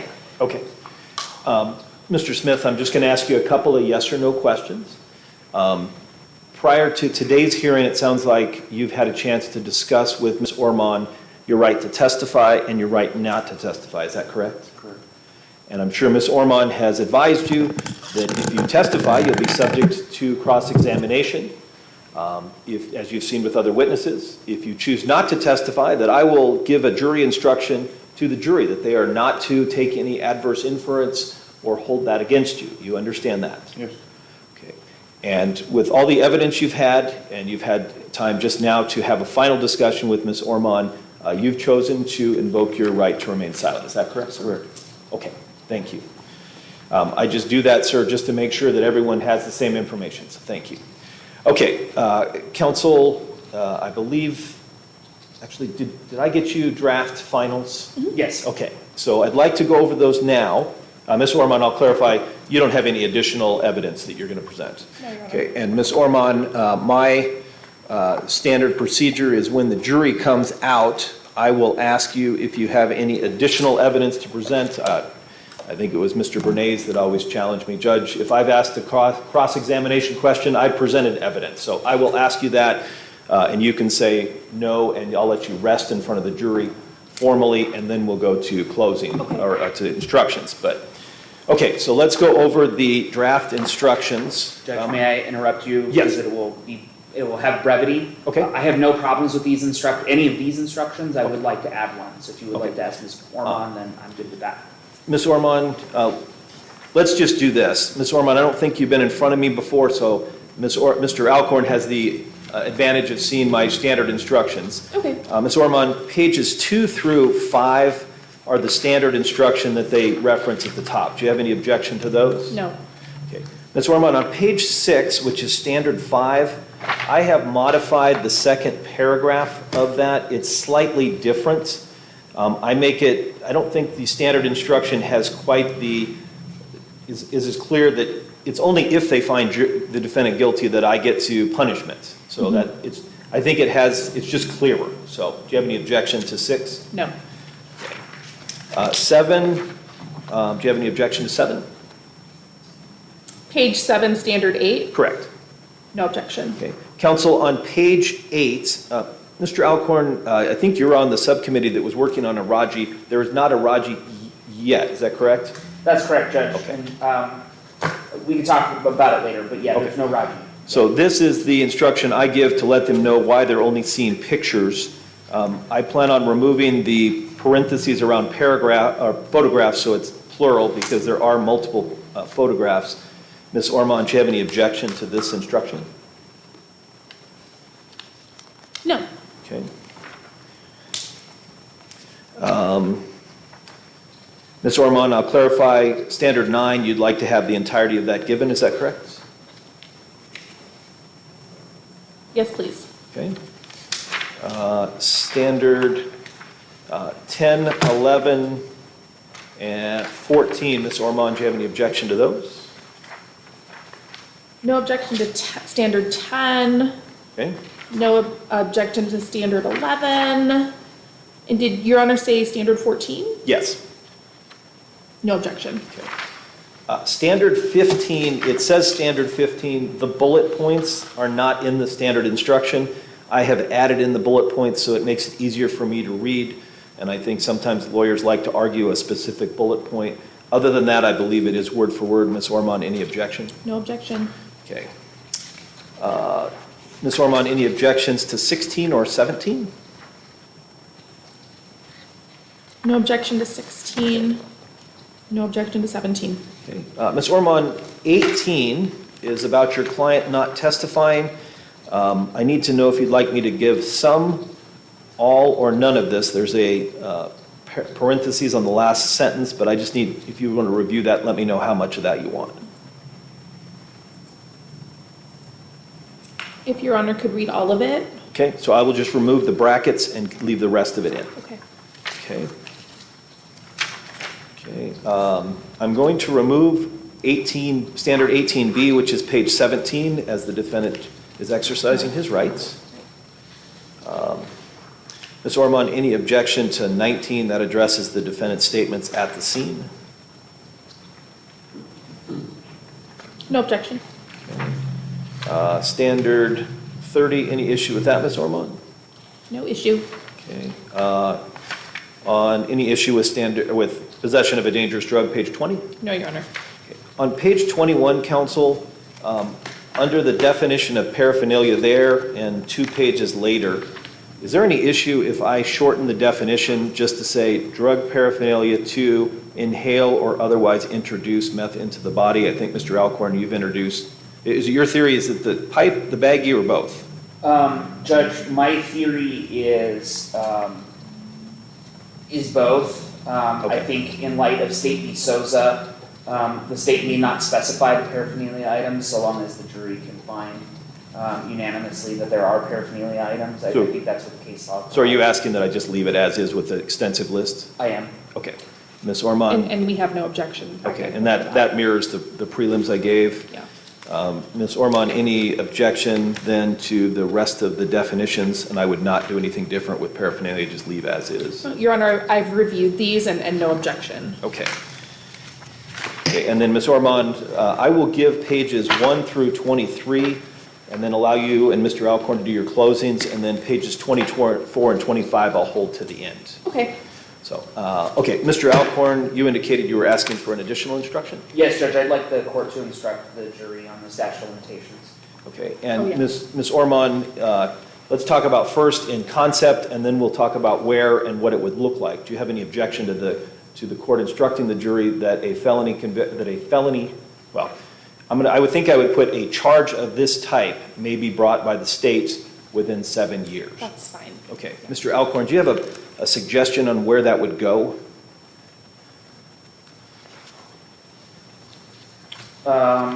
Maybe it's after do we have one where the indictment is not evidence? Yes, that's number 2. So maybe if I put after number 2, in, no,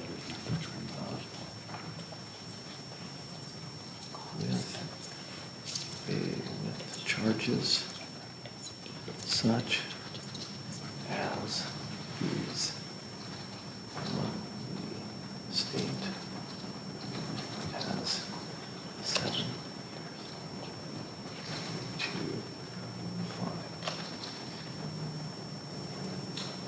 file. I'm trying to think of language. If I say with charges like these, the state has 7 years to file charges. I don't like that I'm using charges twice, but I'm not sure that's fatal. Yeah, and I guess my other worry is the jury not understanding sort of the procedural posture of what that means, conflating the idea of filing charges or bringing charges with this process. And so thinking that because we are here 10 years later and the instruction says 7 years, then that means that I can't do what I'm doing. So I don't know how to word that better, but I'm worried about the lack of education. And I think you can argue then the case number is 2023. Okay. So therefore, it appears exactly. that, And I'm fine with that. okay. Yeah, the indictment was brought in 2023, Yeah. but once it's brought, then, And Ms. Ormond, I've indicated to you that if you start arguing post-indictment delay, that's going to be an issue for all of us. right, So, yeah, and that's not our okay, argument the state at all. may, I'm going to put has 7 years to file charges such From the date of the alleged incident. as 7 years.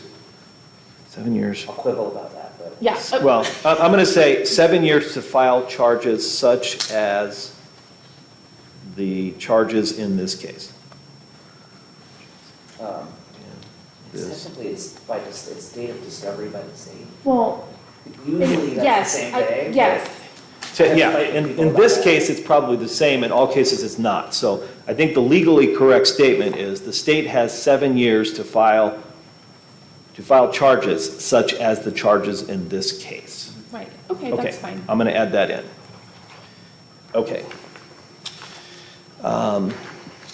And each of you have the exhibit list that the clerk provided you this morning. Was that on your Oh, yeah. Yes. table? Are there any issues with that? No. Okay. Okay, so I will, defense, arrest. So I verified the exhibits. There we go. Okay, so counsel, I'm going to go finalize the instructions. We'll make the requisite copies for them. Ms. Ormond, would you like 1 or 2 sets on your side of the table, on your side of the courtroom? Do you want one for each you and your client or not? Sure, yeah. Okay. Yeah, let's do that. So we'll need original plus 13 then. Ms. Ormond, when I do go to select the alternate juror, the clerk has a jar with checkers in it that have 1 through 9 on it. And so it'll just be, I think we have 5 on the top row, so 1 through 5 on the top row, 6 through 9, 6 through 9 on the bottom row. I will physically excuse the juror, but just tell them they're on the hook still until we release them in case someone gets ill. Okay. I'm thinking we'll probably give it to the jury by hopefully 11:45 or around. I will tell them that I'm going to ask them to work through the lunch hour. If we send them back about 11:45, I'll have our staff go back about 12 and ask if they'd like us to order them lunch or just see where they're at. Okay. Okay, Mr. Alcorn, anything else before we break then? Yes, may Mr. Kurzakowski be excused from the subpoena? I don't think there's any reason from the court, Ms. Ormond, any issue with that? Okay, thank you for being, sir. You're free to go. Okay. Ms. Ormond, anything legal or procedural that you'd like to ask the court about? Not at this time. Well, actually, it probably doesn't matter, but I'll say it anyway. I just need to get my PowerPoint uploaded into Case Line, so. So you're going to have a PowerPoint for closing? Okay, excellent. Are you going to use that from, so over the break, is it, okay, will it work okay through the portal? Can you go like slide to slide to slide, or do you need to actually, I think typically attorneys use their laptop to do that? So my laptop is struggling. The internet and my Okay. laptop are not friends. So I actually was able to pull it up on here. Okay, and you're just going to scroll through it? Yeah. Okay, just please make sure the left sidebar is gone, is like not there. Sure. Because that shows exhibits that have been marked but not Oh, it's admitted. just its own PowerPoint, like Yeah, by she has the itself. PowerPoint. Oh, literally, you're using the tablet for PowerPoint? I logged in. Excellent. Yeah, so. Okay, that's good. We do not have the ability, we don't have a cord long enough to put that on the thing, do we? Okay. Oh, that would be so nice, because I don't want to, yeah.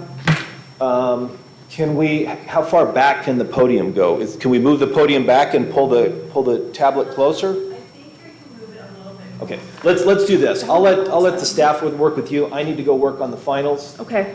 Madam Clerk, you're good with everything we've done? Okay, and so can the clerk back lock down digital evidence? Because she's probably going to need to arrange for which ones go back to the jury. You have yours uploaded? It's not uploaded into Case Lines yet. That was my issue, but Okay. just for a visual, so. Okay. Well, we'll wait then. We won't lock it down now. Okay, And even if we need to upload it even after we're all done, as long as there's an ultimate record, that's fine. okay, yeah, all right. Okay, so let's do this at 11. Let's plan on being back here. I'm hopeful that I will have copies and everything made, and we can go right at 11. And Mr. Alcorn, you're going old school for your closing? Or do you have PowerPoint? I also, but I'm ready to go. Okay, I'm all good. set up. So Madam Clerk, we'll need to go state first, then there. And we'll keep our fingers crossed that just because it works now, it will work later. When have I ever gone old school, Judge?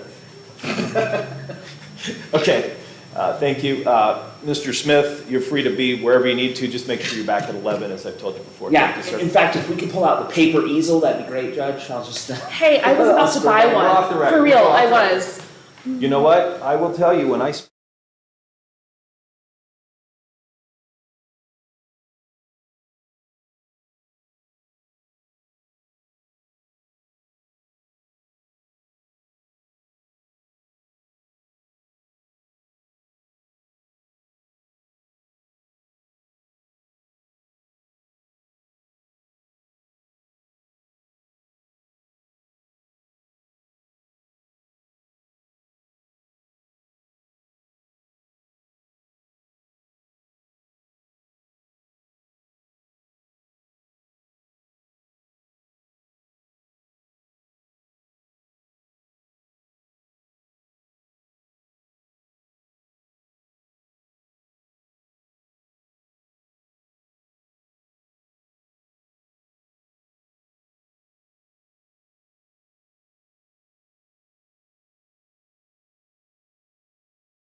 Ms. Ormond, does the defense wish to present any additional evidence? No, Your Honor. So the the defense The rests? defense rests. Okay. Members of the jury, what that means is that you have received all of the evidence that's going to be admitted in the case. And so I apologize for our delay, but one of the reasons was I needed to get your final instructions done. I'm going to ask that you take your preliminary instructions, and if you can pass those, Yoli, or Garrett, just to the left? Okay, if you just pass those to the left, we'll get those collected. And then after we get all those collected, I'm going to ask that the final instructions be passed out to you.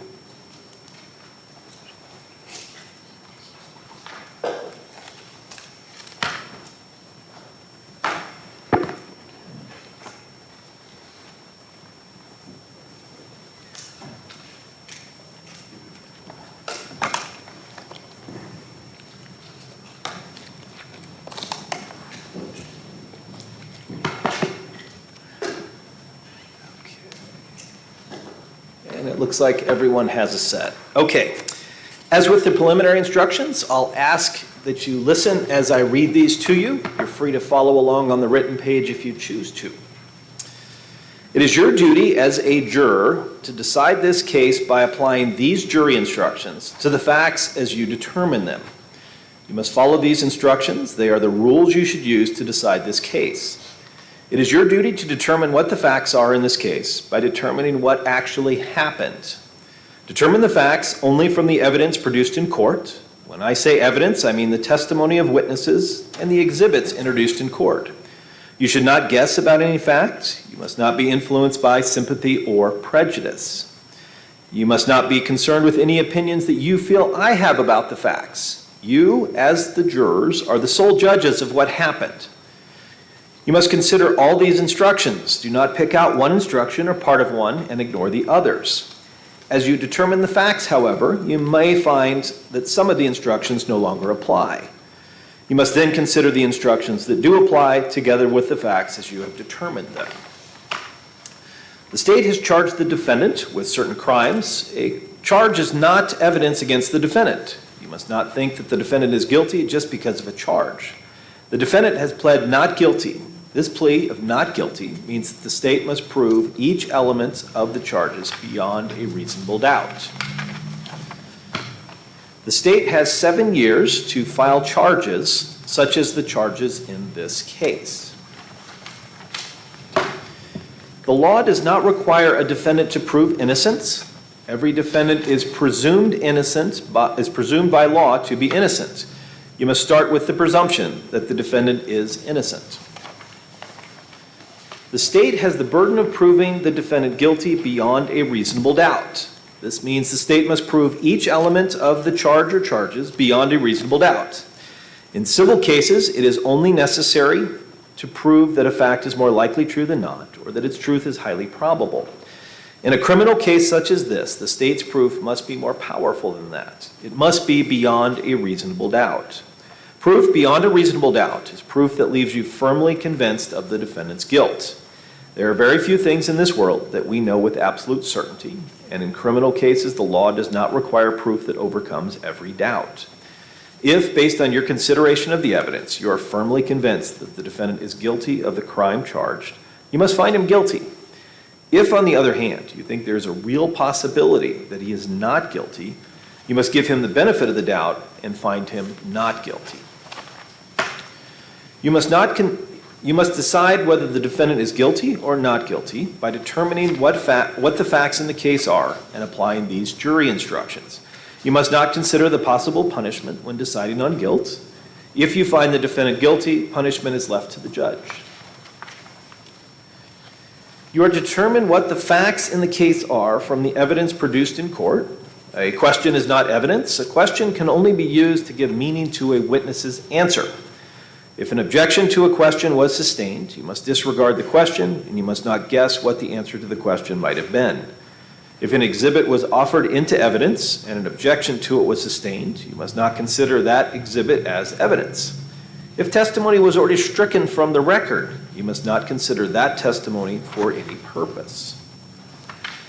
Court rules generally prohibit substances alleged to be illegal drugs from being brought into the courtroom and/or admitted into evidence. Because of this, photographs of the alleged illegal drugs have been admitted into evidence instead of the actual items themselves. The state must prove guilt beyond a reasonable doubt based on the evidence. The defendant is not required to produce evidence of any kind. The defendant's decision not to produce any evidence is not evidence of guilt. In their opening statements, and in just a moment in their closing arguments, the lawyers have and will talk to you about the law and the evidence. What the lawyers say is not evidence, but what they say may help you to understand the law and the evidence. The lawyers are permitted to stipulate that certain facts exist. This means that both sides agree those facts do exist and are part of the evidence. You are to treat a stipulation as any other evidence. You are free to accept it or reject it in whole or in part, just as any other evidence. Evidence may be direct or circumstantial. Direct evidence is the testimony of a witness who saw, heard, or otherwise sensed an event. Circumstantial evidence is the proof of a fact or facts from which you may find another fact. The law makes no distinction between direct and circumstantial evidence. It is for you to determine the importance to be given to the evidence, regardless of whether it is direct or circumstantial. In deciding the facts of this case, you should consider what testimony to accept and what to reject. You may accept everything a witness says, or part of it, or none of it.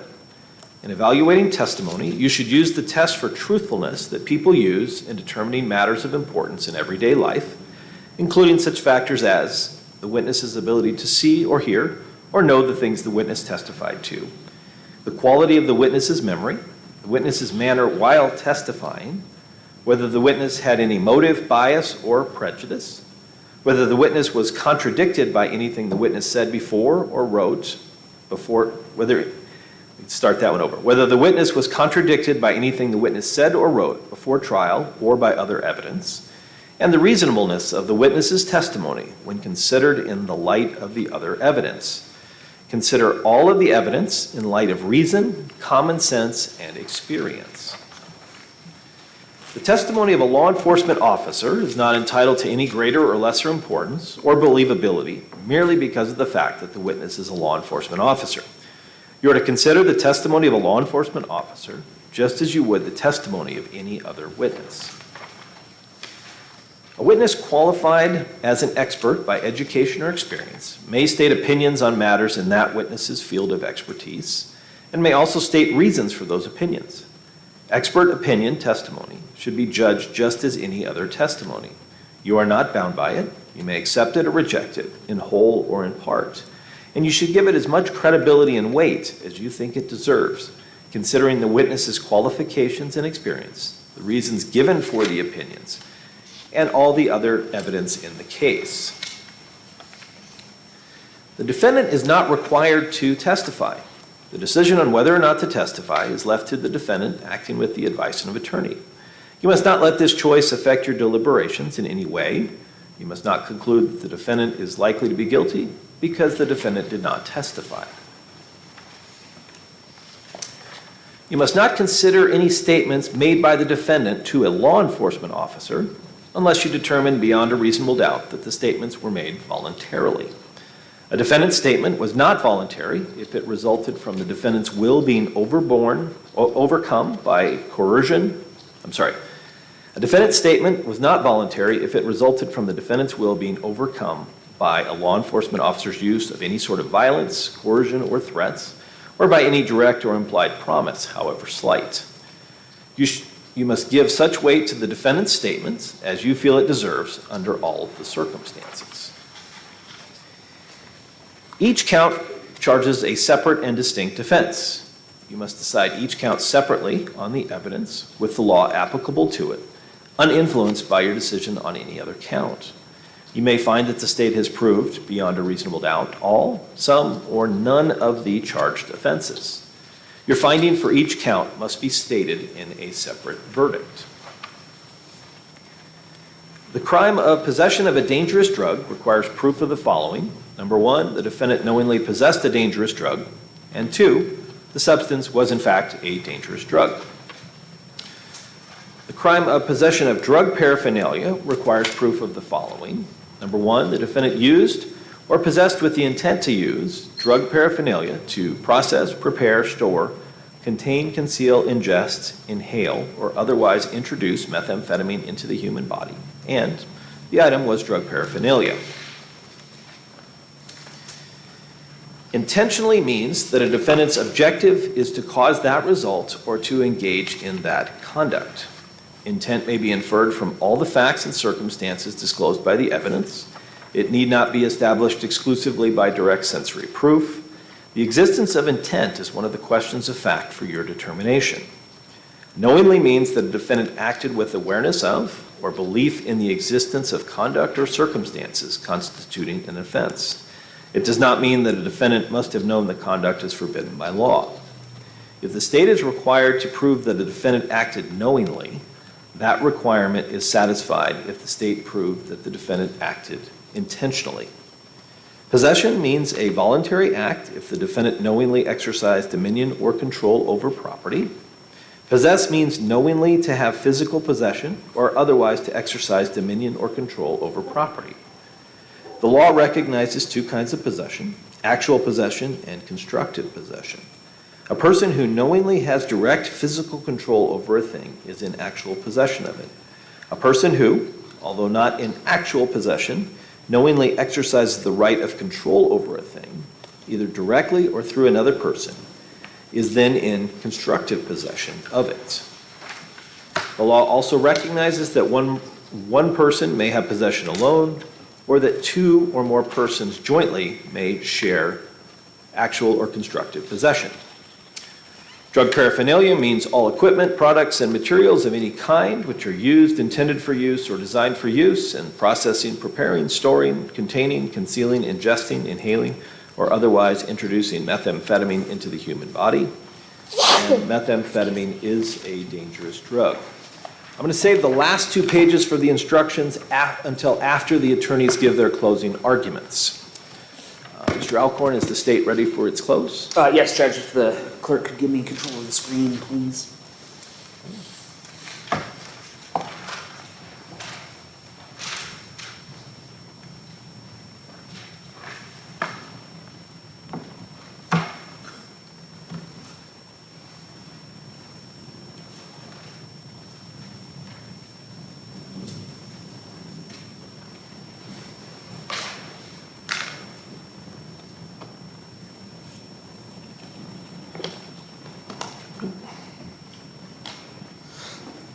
Okay. Thank you, ladies and gentlemen, for being here. I appreciate you for doing your job.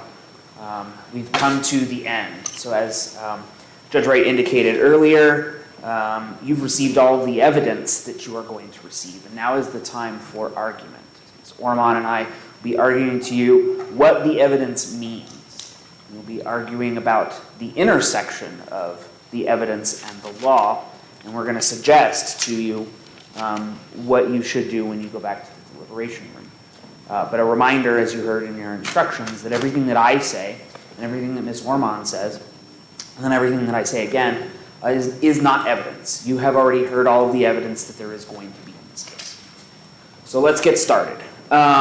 When we talk about the charges, what happens is the state indicts the defendant. You've heard the indictment is not evidence, but it is the charging document. It's the thing that says this is what the defendant is accused of. And the charges in this case are possession of dangerous drugs and possession of drug paraphernalia. It's that thing that the clerk read you at the very beginning of the case.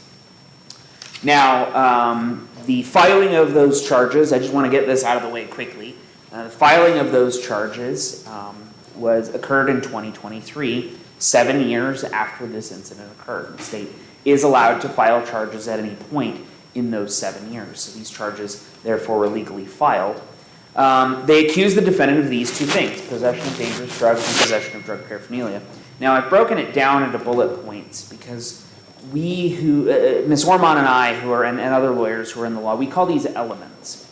And so these elements are the things, essentially, that the state has to prove. They're building blocks of the charges. And I have to prove all of these things beyond a reasonable doubt. Now, you'll notice as to each charge, I have to prove that it was the defendant. There are cases of mistaken identity. There are cases where, for example, someone is held up at gunpoint at a grocery store and then runs away, right? And then at some later point, a person is tracked down and arrested. In that kind of case, the state may have to prove the person they arrested is in fact the person who held up the store. In this case, there's no question that the person sitting over there, Mr. Smith, the defendant, is the person that Detective Kurzakowski, then Detective Kurzakowski, stopped on September 28th of 2016. With respect to the first charge, the state has to prove that the substance possessed was in fact a dangerous drug and was in fact methamphetamine. So you saw in your instructions, methamphetamine is a dangerous drug. You heard the testimony of the criminalist, and I think Ms. Ormond said it best, that it's not in dispute. The chemical aspect of this case is not in dispute. As a matter of fact, and I believe Ms. Canonico's testimony was, the drug is methamphetamine, 100%. I believe she said 100%. I leave it to your memory. But there's really no question that the drug involved in this case, the one depicted in the picture, it's one of the exhibits here, is in fact methamphetamine. So that's not really an issue here. Moving on to the second charge, there's really no question that the items possessed were drug paraphernalia. There's no dispute that the pipe you saw or will see when you go back to the deliberation room, and you can look at all the exhibits, is in fact a methamphetamine pipe. It's a glass smoking device. Mr. Kurzakowski testified as to its use, testified as to the fact that the black residue on the bottom is burnt methamphetamine and is indicative of its use. So there's really no question that if the paraphernalia was possessed, and it was possessed knowingly, there's no question that it was possessed with the intent to use that methamphetamine. Those are the things that are not in dispute in this case. So I get those out of the way early so that we can argue over the things that are in dispute in this case. Because I have the right to open and close the argument, I like to take a second to go over the testimony and the exhibits. And so there will be a few of them here pictured, not many. So this is the picture that I was talking about. It's a human hand wearing gloves holding the meth pipe. You can see the black residue at the bottom. Mr. Ski testified to that. Mr. Kurzakowski testified to that. The pictures, those are exhibits, looks like 14 through 31. So you'll be able to take a look at all those pictures. Not all of them will be relevant to you. Many of them are marijuana items. Defendant's not charged with possessing marijuana, even though it was illegal at that time. But they do play a part in this case, and I'm going to talk about that a little bit later. This is, I think, the best picture out of the exhibits of the multicolored bag. This is prior to it being pulled out of that plastic bag, and Ms. Ormond and I have stipulated all these pictures. Mr. Kurzakowski's testimony was that he located this bag. Picture in your minds, it's a 97 black Chevy truck, and so there's this area sort of behind the center console near where the driver is. And Mr. Kurzakowski's testimony was that in his 25 years of experience executing search warrants, searching cars, conducting traffic stops, looking for drugs, it's a common place for drugs and drug items to be found. Which is why he looked there in the first place. And that's where this multicolor bag was located. Mr. Kurzakowski's testimony was that when he opened it up, and in fact, the very next thing I'm going to show you is going to be very similar, but when he opened this bag up, he located the methamphetamine and the methamphetamine pipe inside this bag. Now, the methamphetamine was taken out, processed separately so that it could be analyzed by Ms. Canonico, ultimately at the Department of Public Safety. Okay, it wasn't the next exhibit. So this is the little plastic bag. I don't know if Mr. Ski used this term, but it's a tear-off bag, but he wasn't sure if it was cellophane or some kind of bag, but he testified as to how oftentimes drugs are packaged in this way. It's the corner of a bag that is then twisted up, and that keeps the drug item inside. His testimony was, Mr. Kurzakowski's testimony was that this item was located inside of that multicolored bag. Oh, dang, I don't have it up there. Okay, so there is an exhibit. I wish I could tell you just by looking at the list of exhibits. There's an exhibit that goes along with this exhibit. It's one of the pictures that's like 3 or 4 after this one or 3 or 4 before this one. And it's a picture of that, someone holding that multicolor bag, and you can see the pipe inside. And so all the items were in there. It's just that Mr. Kurzakowski pulled the plastic bag with the methamphetamine out, number one, to look at it, and number two, to process it separately, knowing that once he found that, it would ultimately be tested. So let's talk about what is at issue in this case. Knowledge. Did the defendant actually know any of these items were in his truck? My argument is that he did. And you can infer knowledge from the evidence. That's part of your instructions. You do not need to have any direct sensory proof of the defendant's knowledge. So for example, just because nobody testified that he said, yes, I knew, does not mean that you cannot still find evidence. Does not mean that you cannot still find guilt. You may infer that from all of the evidence that you've heard. So let's think about the evidence that you've heard. This truck is his truck.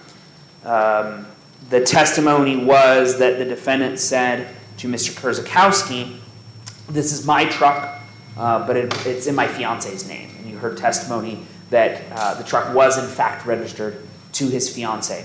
I put this up there because it's not as though this is a stranger's truck or a friend's truck. It's not an acquaintance. It's not something he happened to borrow that day. It's not even something that he's never driven before. He told Mr. Kurzakowski this was his truck. He was driving it to his job. Regardless of whether he factually owns it or not, he was certainly in possession of it, allowed to have possession of it, and it wasn't some mere acquaintance that had lent him his truck that day. This was a vehicle, presumably, that he is in often. And there's no allegation that these drugs belonged to his fiancée. The drugs were found in an area where drugs are commonly hidden. This suggests something about the person who put them there. I want you to think about what you heard in the testimony about the location of the items. I believe it was almost one of the first things that Mr. Ski talked about was that when the passenger side door opened, I think he said a bag of dope fell out. So the marijuana, and he later clarified that he was talking about a container that had marijuana in it. The marijuana, based on Mr. Kurzakowski's testimony, and there's absolutely no reason to doubt this in this case, was not concealed. It's practically falling out of the car, and yet these methamphetamine items, they're concealed, almost as if they're separate, almost as if they're two separate things, two different things. Now, he admitted to knowing the marijuana was in his truck, and I want to think about the timeline of events here. So the first thing that happens is the defendant tells Kurzakowski there's no weapons in the car, and there's no drugs in the car. Now we know there's a weapon in the car, and he had an excuse for that. And we know there were legal drugs in the car. Mr. Kurzakowski's testimony, he's standing at the passenger, see right into the radio compartment. He can see that there's pills there. Now they turn out to be penicillin. But maybe the defendant didn't think about that. Maybe those are legal drugs. It's clearly not what this officer is talking about, so maybe he didn't think about that. But he knew the marijuana was in the car, because then he later tells Mr. Kurzakowski, oh yeah, I knew about that marijuana. My friend left it there. So he knew how it got there. And he said, we had a conversation. I don't want to get into that conversation, but we had a conversation about it. So he knew the item was in. He knew the items were at least those items were in there, and he knew how they got there, presumably. And so why lie to Detective Kurzakowski from the beginning? I mean, that's really the question that you should ask yourself when you go back to the deliberation room and you're trying to figure out, did the defendant know about any of this? Why lie to Detective Kurzakowski? Why lie? And the last thing is that he didn't have knowledge of, or he didn't deny knowledge of the methamphetamine. You'll recall Detective Kurzakowski's, or Mr. Kurzakowski's testimony was, I went back and I asked him about that, and he didn't really have an answer for me. Just kind of looked down, and he said something about, I need to change what I'm doing, and I asked for clarification, and he just said, never mind. But he didn't say, oh yeah, those belong to the same guy. He didn't have, there's no answer, there's no explanation as to how those items got there. And it's the explanation is, the inference is that they were hidden in his truck on purpose because they belonged to him. And here's really the ultimate, to me, I submit to you, the ultimate reason why we know that he knew that those items were in the car. Because Mr. Kurzakowski administered a urine test, this kind of ready test, this quick test, presumptive test. I believe he testified at length regarding its use. He testified that he's read the instructions. He's administered countless numbers of these tests. And lo and behold, when this test is administered, it's positive for marijuana, and it's positive for methamphetamines, the two things that Detective Kurzakowski located. Now, it's also positive for benzodiazepines. You heard testimony from Mr. Kurzakowski. Benzodiazepines are antidepressants. That's stuff that you get from the doctors.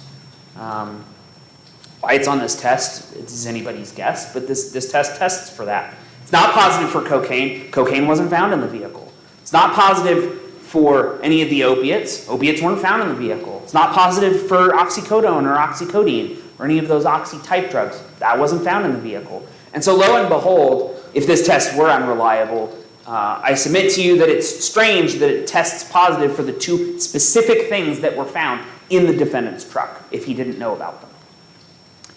Now, the other thing at issue, technically, is whether he actually possessed them. And you might remember I talked a little bit when we were seating the jury about this idea of possession. And so the law regards possession as dominion or control. It means to have dominion over or control over an item. You can share possession with another person. You can have actual physical possession of it. It could be like this wallet in my pocket. Or it can be constructive possession. It can be the set of earbuds that are locked in my car out in the parking lot right now.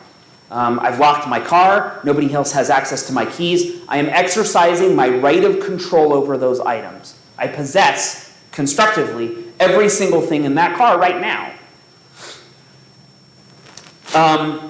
Possession can be ownership. If you own something, and if you own a car, it's legally in your name, you've bought it, you've paid it off, there's no loan on it, it's yours. It's yours and yours alone. You don't own it with anyone else. And then you lend it to another person. The two of you have possession. You own it, but you don't have control over it. You've lent it out, you've let someone else drive it. And so you own it, you have a portion of possession. Some people say possession is 9/10 of the law. I suppose ownership is that other 1/10. That could be one way to look at it. But the thing that sticks out from the evidence is that no one else at the time of the stop had dominion or control over the items. There's nobody who could have, if they belonged to another person, if they were owned by another person, perhaps that person has possession. We haven't really heard a whole lot of testimony about that. But no one else at the time of stop could have had dominion or control over those items. No one else at the time of the stop could have stopped the defendant from having them, right? They're in the truck. He's the driver of the truck. He's driving it down the road. There's nobody else in the truck. There is nobody else to possess them. He is the only person that has dominion or control over them. And so the only question, and this comes up again, and it's related to the last slide. If you look at your instructions, the definition of possession is kind of telling.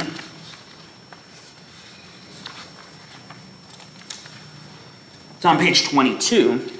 Possess means to knowingly have physical possession or otherwise to exercise dominion or control over property.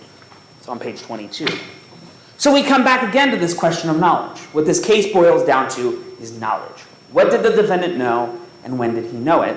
And I submit to you that the evidence shows the answer very well. So the only question here really is whether the defendant knew, because he's the only one that could have had possession, other than perhaps the other owner, if you believe that to be true. He's the only person who could have had possession. So I talked at length during the seating of the jury about the burden of proof.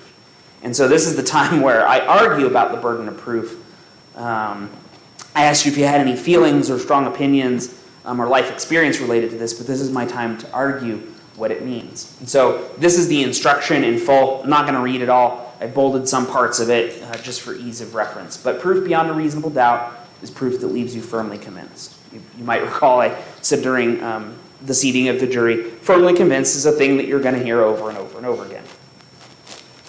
It's not super helpful. That's still kind of unclear and legal terminology, and this is still dense and not very easy to understand. It's a high burden.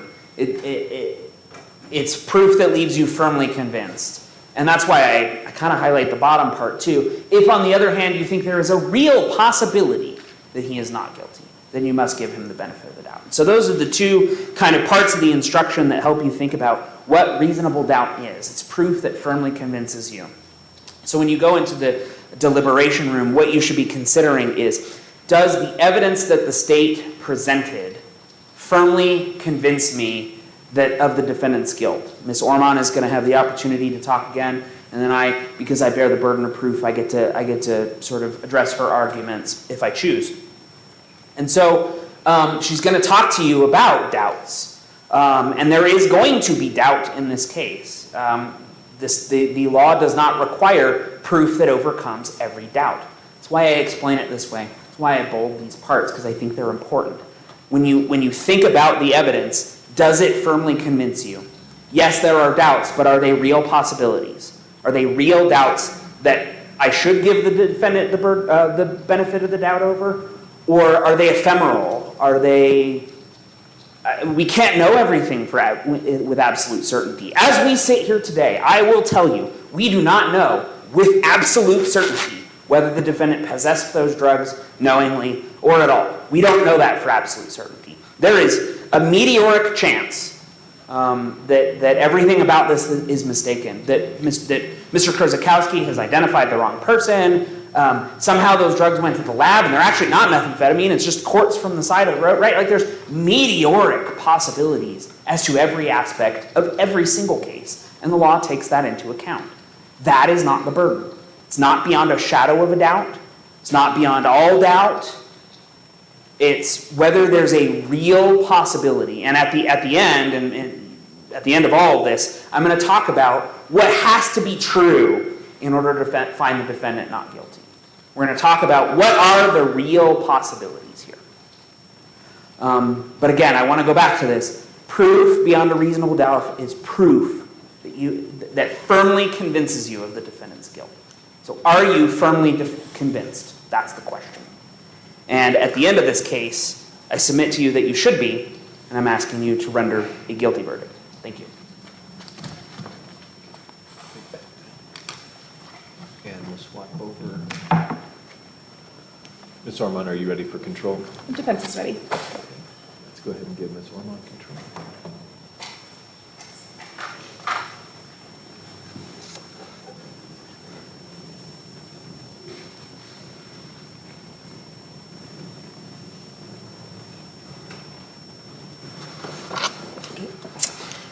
Thank you, ladies and gentlemen of the jury. I've been observing each and every single one of you, and I just want to thank you for listening to both presentations with such a high level of engagement. It is appreciated. 2 counts, 1 burden, and it is entirely the state's. The state has brought 2 charges. Count 1, that Mr. Smith knowingly possessed methamphetamine.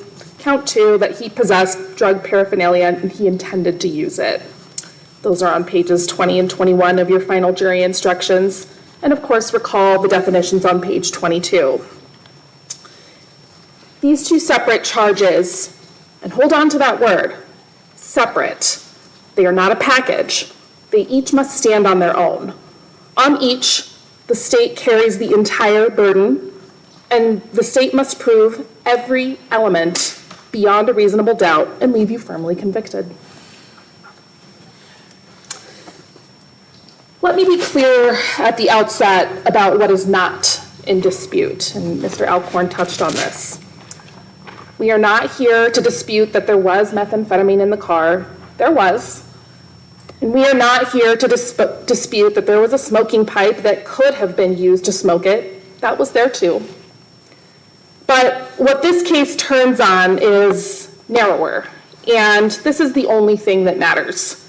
Whether Mr. Smith, in a truck that was not his, knowingly possessed that methamphetamine, and whether he intended to use it by virtue of a pipe and a urine sample, a pipe found in a pouch, both tucked under the rear of the center console, again, of a vehicle that was not his. And as you've heard time and again throughout this process, that burden never shifts. It does not move to Mr. Smith at any point in this trial. He does not have to prove his innocence or whose truck that was or explain anything to you. He is presumed innocent as he sits here, and that presumption stays with him unless and until the state takes it away on each count by proof beyond a reasonable doubt. I explained that in my opening statement yesterday. Now, consider what this standard means. It is the most demanding our law knows. Not probably, not likely, not even highly probable. And the court has already told you, if a real possibility remains that Mr. Smith is not guilty of that count, you must give him the benefit of the doubt and acquit him on that count. Firmly convinced. Hold that in your mind, because this record is built of real possibilities. And here is why the state does not get there on either count.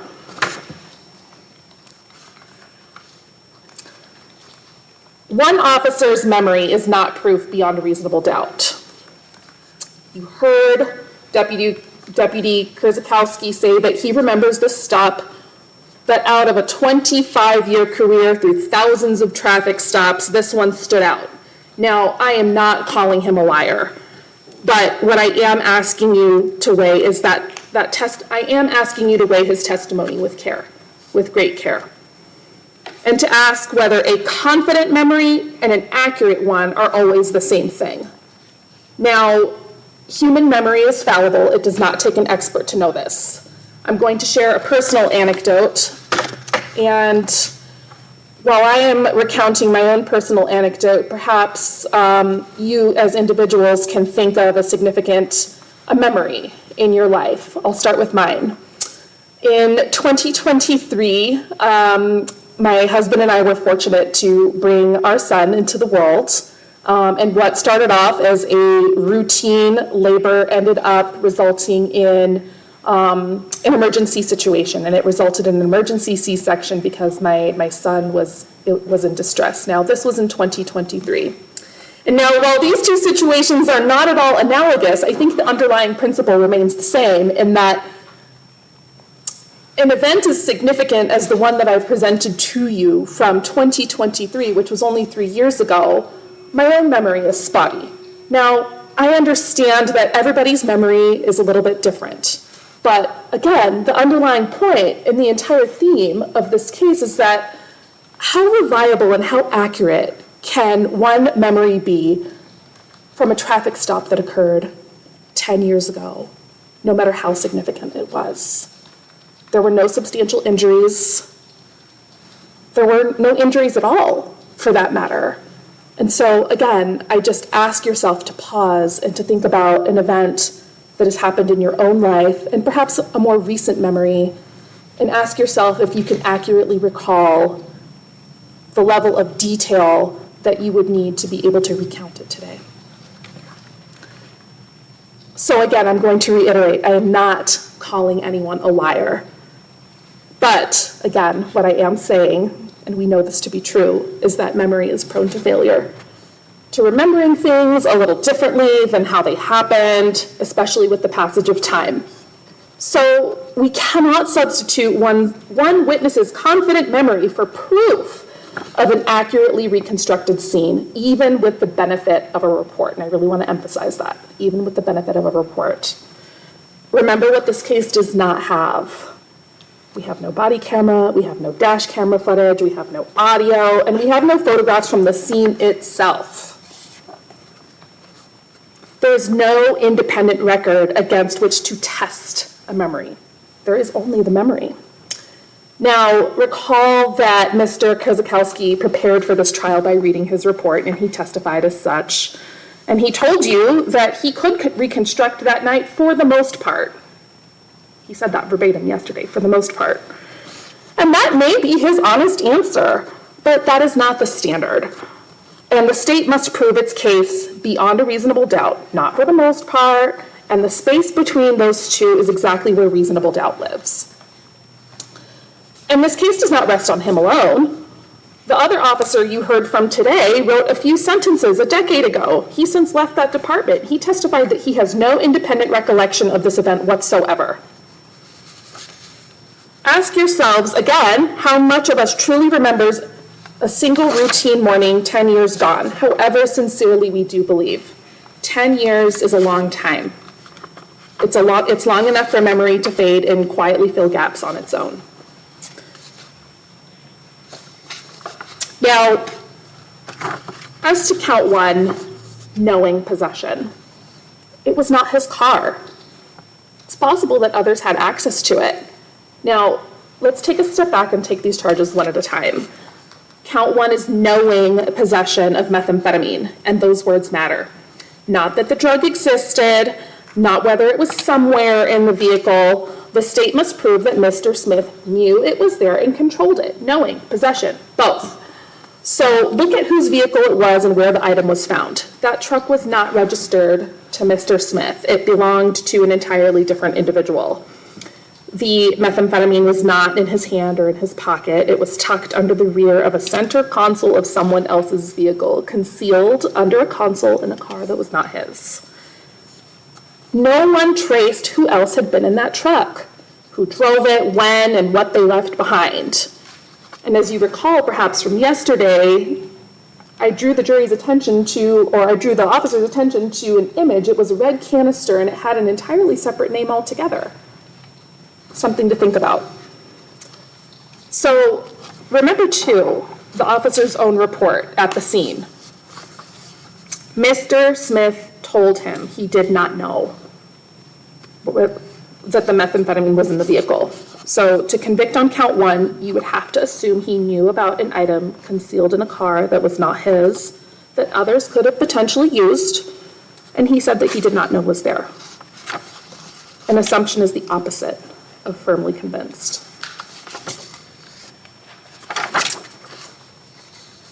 As to count two and the requisite element of intent, count two asks for more. Not just that Mr. Smith possessed drug paraphernalia, but that he intended to use it. That's important. Intent is a separate element altogether, and it's the state's to prove. To prove it, the state hands you a urine test. Look hard at it. This is not a laboratory result. This is a ready test panel dip.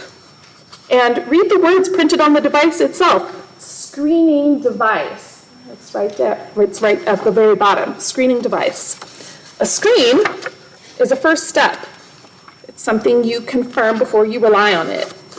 But here that confirmation never came. And remember when the sample was taken, not at the scene, but afterwards, at the jail, after Mr. Smith was already under arrest. It was never sent to a crime laboratory. DPS didn't analyze it. You cannot build criminal intent on an unconfirmed presumptive screen from a urine cup. And even assuming that you do give it complete credit, a positive screen shows that someone used a substance at some point in time within a window of days. It does not tell you when or how much. It says nothing about whether Mr. Smith knew about, controlled, or intended to use the specific pipes and items that the state found in bags in the back of his truck that were not his. The truck was not his. Using a drug at some earlier point in time is not the same thing as intending to use a particular item that you may have never known was there. It's not the same thing. The state asks a screening cup or a screening test to bridge the distance between a person and a pile of objects in someone else's vehicle. It cannot make that leap. Also recall that we don't have any experts to verify the veracity of this test beyond what has just been presented to you and beyond the testimony of Mr. Kurosowski, who is not an expert. Pay attention to what the state chose not to do as well. If they truly believed Mr. Smith was using drugs that morning, the natural charge was driving under the influence. They did not pursue it. And asked why the officer told you yesterday, he did not know. I don't know. The state now asks you to infer intent, again, from a cup of urine taken after his arrest, yet it never investigated the one charge that would actually turn on drug use at the time, and it cannot tell you why.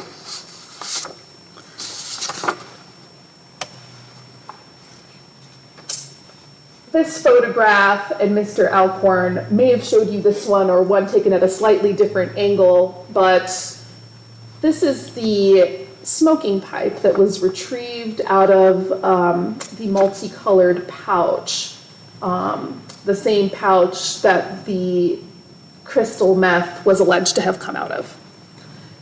Now, looking at this pipe alone, and the virtue, and because it existed in the vehicle also does not establish intent in the present tense.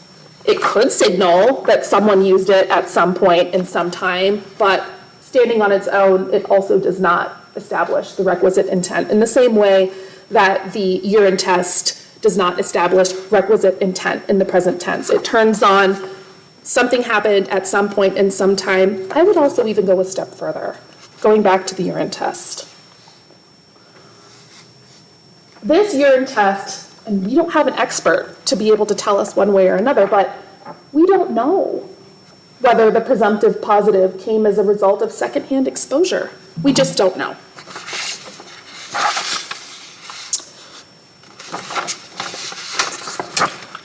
I want to reiterate on some testimony that we had talked about earlier. You had heard discussion on a confirmatory test or rule-out test.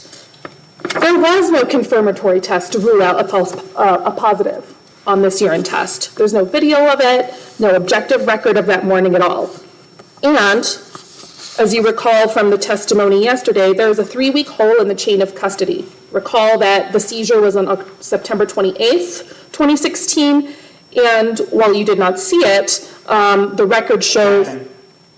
What's your objection? I think what is about to be said is facts not in evidence if they didn't see it. But there was testimony to it. I'm going to overrule the objection because I'm not going to take a presumptive objection. So, Ms. Orman, you may continue. I'll just clarify the record. There was testimony to this. Thank you. So again, there's a 3-week hole in chain of custody between the seizure on September 28th and the logging on October 19th that was discussed yesterday, and that was an explanation that could not be rendered. Now, even the field weight, the officer, well, strike that. What I want to emphasize is that there are gaps. And the burden, again, is on the states. It's not Mr. Smith's to fill those gaps. And here, those gaps have been left open.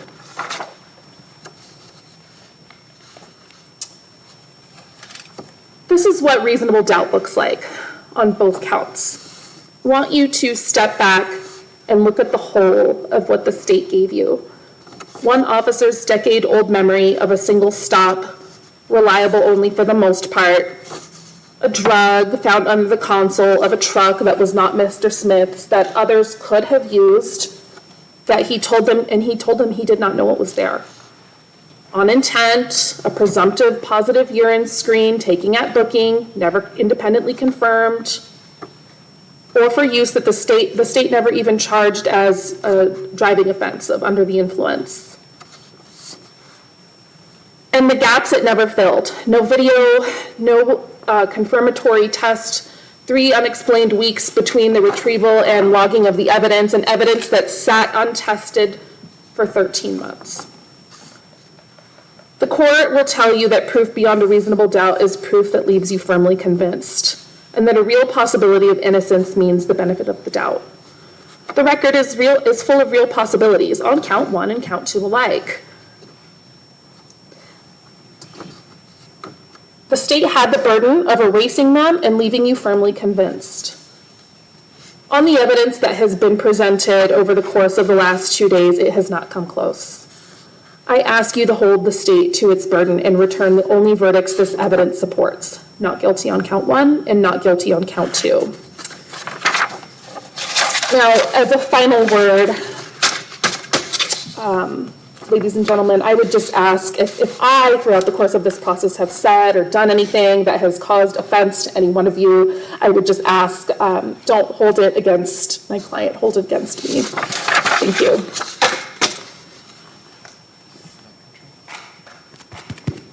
And Mr. Alcorn, do you need, are you going to utilize your computer for your final close? I am. I'm not plugged in. So if we can switch that, but not give them control yet.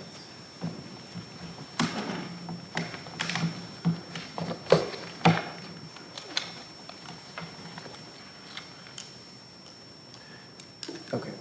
Mr. Alcorn, can you just let us know when you're ready? I am ready. Yoli? Great. Or Garrett, can you come down? Now, this last slide of the PowerPoint is the very last slide that I always prepare every time I do one of these cases. So don't be surprised that it exists, because it's based on kind of what's been argued and what's been talked about over the last 2 days. So I want to talk about, I want to address some things that were in the argument of Ms. defense's argument. So the defense's case is built upon a faulty memory. And so when you go back to the deliberation room, I want you to consider Mr. Kurzakowski's testimony very carefully. What did he not remember? What was he unable to answer? Contrast Mr. Kurzakowski's testimony with Mr. Marchesalt's testimony. Now, this is not at all to belittle Mr. Marchesalt, but consider the fact that Mr. Marchesalt admitted on the stand that he didn't really write a report. He didn't really write much about this. And he told you, I can't really remember much about this. But you know who did write an awful lot about this is Mr. Kurzakowski. And he was able, as a result, to come here and tell you all about the things that he was able to remember because he wrote it down. Think about your life experiences. Your spouse sends you to the store. They want 5 items. If you don't write it down, I don't know if your experience is anything like mine, but if you don't write it down, you're not going to get all 5 of those items. Or even worse, you're going to get the wrong flavor of Greek yogurt, or it's going to be 1%, and she wanted fat-free. I'm kind of getting crazy here. But the point is, we write things down so that we remember them. We help remember them.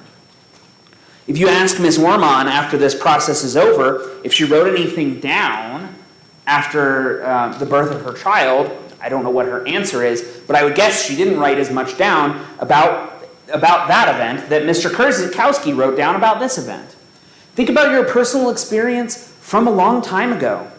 I don't know if any of you have this experience, but I sure do. I moved here to Gila County about 8 years ago.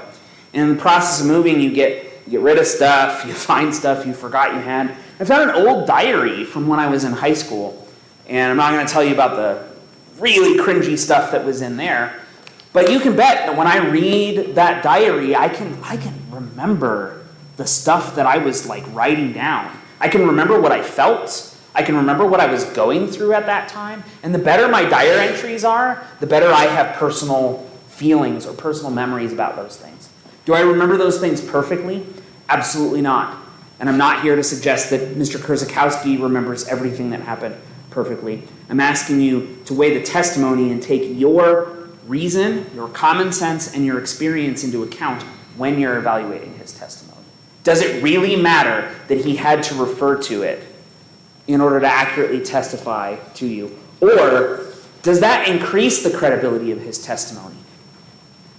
Who among us experiences something and then takes the time, as that memory is fresh, to write down everything that happens? That is Mr. Kurzakowski's job, and that was his policy. He testified to that. The purpose of writing reports is to enhance and preserve memory. That's why there was a report in the first place. And you saw it firsthand. Mr. Marchesalt didn't write a great report. He couldn't remember much. Couldn't even remember that he found a broken pipe in the passenger door, but you know who remembered? Mr. Kurzakowski. Why? Because he wrote it down. I agree with Ms. Orman on several things, but there are some things that I disagree with. One of the things that I agree with is it's my job to firmly convince you by presenting the evidence. She calls it filling the gaps. I don't necessarily agree with that, that assessment. But it's not a full bucket that depletes as things are missing. It's an empty bucket that fills as the state presents evidence. And the question is, has how much I have filled the bucket firmly convinced you or not? And there's no line, there's no measuring stick. It's your fixed opinion, it's your strong feeling, and it's your life experiences that determine whether or not any evidence that I've put on either today or yesterday firmly convinces you. I do disagree with a number of things that were said about the evidence. And I want to refer to your jury instructions. You can read along with me if you want. You don't have to. But I know that helps someone. I'm looking at page 2. And I think this instruction is really important. I think a lot of lawyers gloss over this instruction. But I find that I submit to you, you might find that it's very helpful when you consider evidence and arguments. And I'm particularly referring to paragraph 2. It is your duty to determine what the facts are in this case by determining what actually happened. And so what that means is every piece of evidence that has been put on, it doesn't matter what I think about it, doesn't matter what Ms. Orman thinks about it, doesn't matter what the judge thinks about it, it matters what you think about it. Determine the facts only from the evidence produced in court. And when I say evidence, I mean the testimony of witnesses and the exhibits introduced in court. So only the evidence that you have heard here today. Not references to other stuff, not maybe what could have happened, not maybe, oh, what about this, right? We are here to decide, did the bucket fill based on what you heard? Are you firmly convinced based on what you heard? And in fact, the next line is even more instructive. You should not guess about any fact. You're instructed not to guess, well, what would it have been like if there had been body cam? By the way, you heard testimony, there wasn't, and not because it was available and we just sat on our ass and didn't do anything, excuse my language, but because the sheriff's office didn't have the resources for it. I mean, God, what did we do in the last 40 years when we didn't have video cameras recording everybody? No audio. It's possible other people had access. We just don't know. These are all things that Ms. Orman said in her argument, and she's asking you to consider evidence that's not before you. Possibly others had access to the car. What testimony is there of that? What evidence is there of that? There's none. You cannot properly consider that. But I will tell you what you can do. You must not be influenced by sympathy or prejudice. Not really concerned about that right now. You must not be concerned with any opinion that you feel I have, the judge or myself, about the facts. Here's the kicker. You, as jurors, are the sole judges of what happened. You decide what's important. You decide what's reliable. Mr. Kurzakowski can tell you, but his opinion doesn't even matter. He is the video in this case. It's not actually video, but he told you, to the best of his recollection and his recording, what happened. And you decide, does that accurately reflect how it went down? You decide that. Ms. Orman went kind of on and on about the urine test, and I agree with some of her points. And I think you heard some of that from the forensic scientists as well. There are things that could have been done. There is a process. When she tested these drugs, the drugs themselves, she kind of went on and on about all the stuff that she does.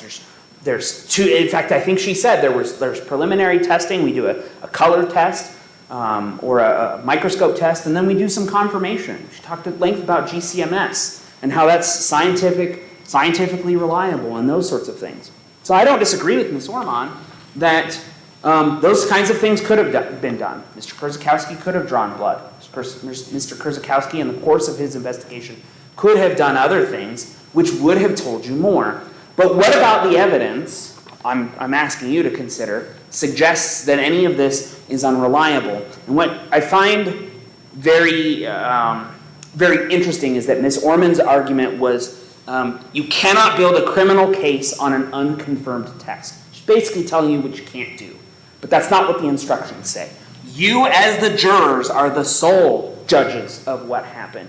You as the jurors decide whether that test is valid or not. You as jurors decide whether that test, which has, by the way, positive for marijuana, positive for methamphetamine, corroborates the evidence found in the defendant's truck, marijuana and methamphetamine. You decide that, not Ms. Ormond and not myself.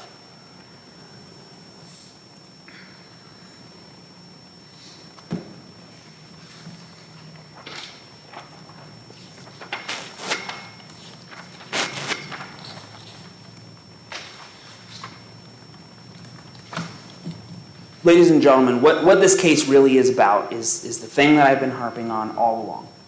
Did the defendant have drugs in his truck? Oh, did the defendant have drugs in his truck, and did he know about them? And so I find it helpful to think about, when we're talking about real possibilities, what are the real possibilities? Or another way to think about that is, what has to be true in order to find the defendant not guilty? What do I have? What creates a real possibility, right? What explanation contradicts the evidence?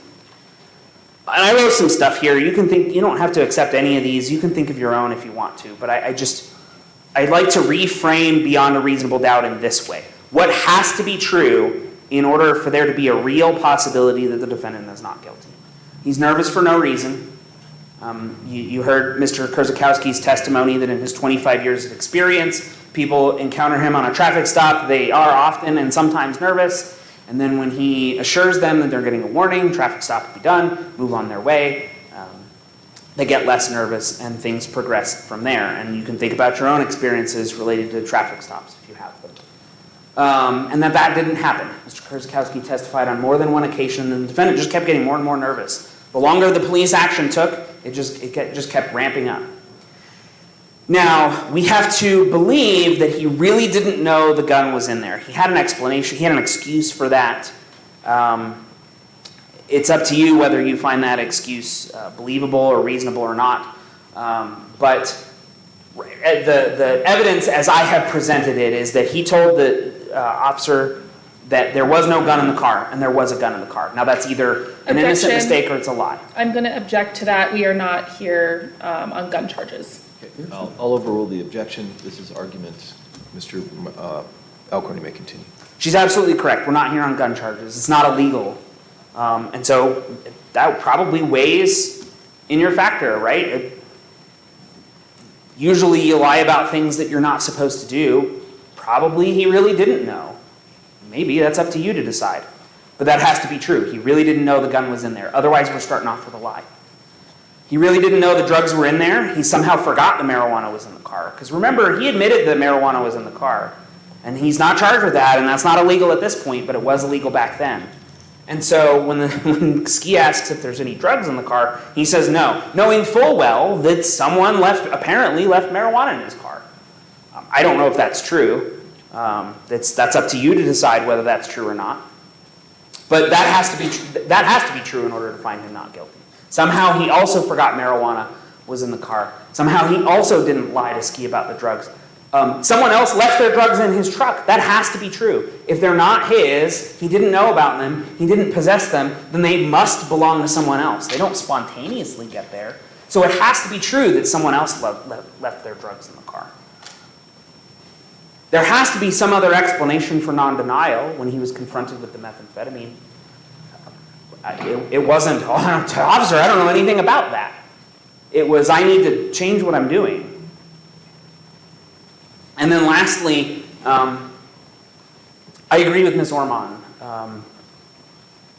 It's up to you whether you find that your urine test persuasive or not. It's up to you whether you find it reliable or not. Maybe that's not good enough for you, and that is your sole authority as jurors to decide.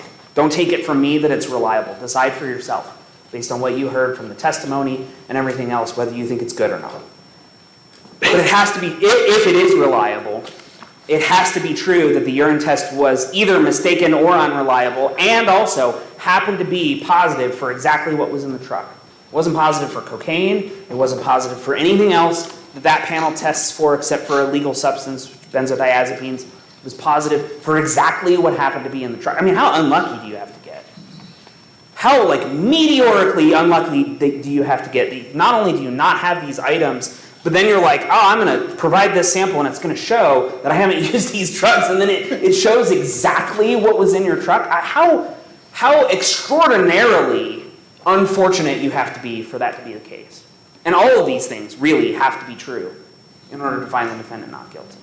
Because otherwise, there's really no good explanation for any of these things. And I'm not suggesting that any explanation has to be provided, but in order for them to be real possibilities, these things have to be true. You have to accept that these things are true in order for them to be real possibilities. And if you can't, if you're thinking, I'm not sure I agree with any of these things, then I suggest that I don't want to tell you how you feel or think, but you're probably firmly convinced. And if you are, then you must render a verdict of guilty. Thank you. Okay. Members of the jury, I'm now going to give you your last 2 pages of instructions. So if you want to follow along on page 24, you can. The case is now submitted to you for decision. When you go to the jury room, you will choose a foreperson, and he or she will preside over your deliberations. You are to discuss the case and deliberate only when all jurors are together in the jury room. You are not to discuss the case with each other or anyone else during breaks or any recesses. The admonition I have given you during the trial remains in effect when all of you are not in the jury room deliberating. Should any of you or the jury as a whole have a question for me during your deliberations or wish to communicate with me on any other matter, please utilize the jury question form that will be provided to you. It's similar to your questions you could use during the trial, but a little bit different, and the bailiff will give that to you. I will consider your question or note and consult with counsel before answering it in writing. I will answer it as quickly as is possible. Remember that you are not to tell anyone, including me, the bailiff, or anyone else, how you stand numerically or otherwise, until after you have reached a verdict or you have been discharged. During your deliberations, you must not communicate with or provide any information to anyone by any means about this case. You must not use any electronic device or media, such as a smartphone or computer, the internet, or social media app to communicate to anyone any information about this case, or to conduct any research about this case until I accept your verdict. All 8 of you must agree on a verdict. Your verdict must be unanimous, and once all 8 of you agree on a verdict, only the foreperson needs sign the verdict form on the line marked foreperson. You will be given 2 forms of verdict, and there's no significance to the order in which the options of guilty or not guilty are listed on the verdict forms. Okay, I'm sure you've been paying close attention throughout the whole trial, and especially as I just said, the last couple of paragraphs, I used the number 8, and I'm sure you know there are 9 of you. We typically pick at least 1 extra juror for each week we think the trial is going to go. So in just a moment, I'm going to ask the clerk to pick out of we have checkers with numbers in a fishbowl. We go old school on this, so it can't be messed up. So the numbers 1 through 5 are on the top row, 6 through 9 are on the bottom row. If you are the alternate, I'm going to, in just a moment, when I send the jury back, I'm going to physically excuse you. You are not off the hook, though, for the trial. The admonition still applies to you. It's possible during deliberations that we may lose one of our other jurors. We would need to call you back then. Our bailiff will take your notebook and keep your notes in case we need to call you back. If one of 2 things will happen, he'll either call back and say, we need you back, or he'll call and say the jury has reached a verdict and you're no longer subject to the admonition anymore, which means you can then discuss the matter with anyone you need to. Okay, so Madam Clerk, can I get that? Go this way. Okay, juror number 6 has been picked as our alternate. So, okay, you don't get to leave quite yet. I'm going to say a few more things and I'll send all of you out together. So, juror number 6, let me thank you for being here. A lot of times folks who are the alternate feel like I read 300 pages of a 320-page book and now I don't get to know the ending, but thank you for being with us. I appreciate that. Madam Clerk, I'm going to ask that you swear in our bailiffs at this point.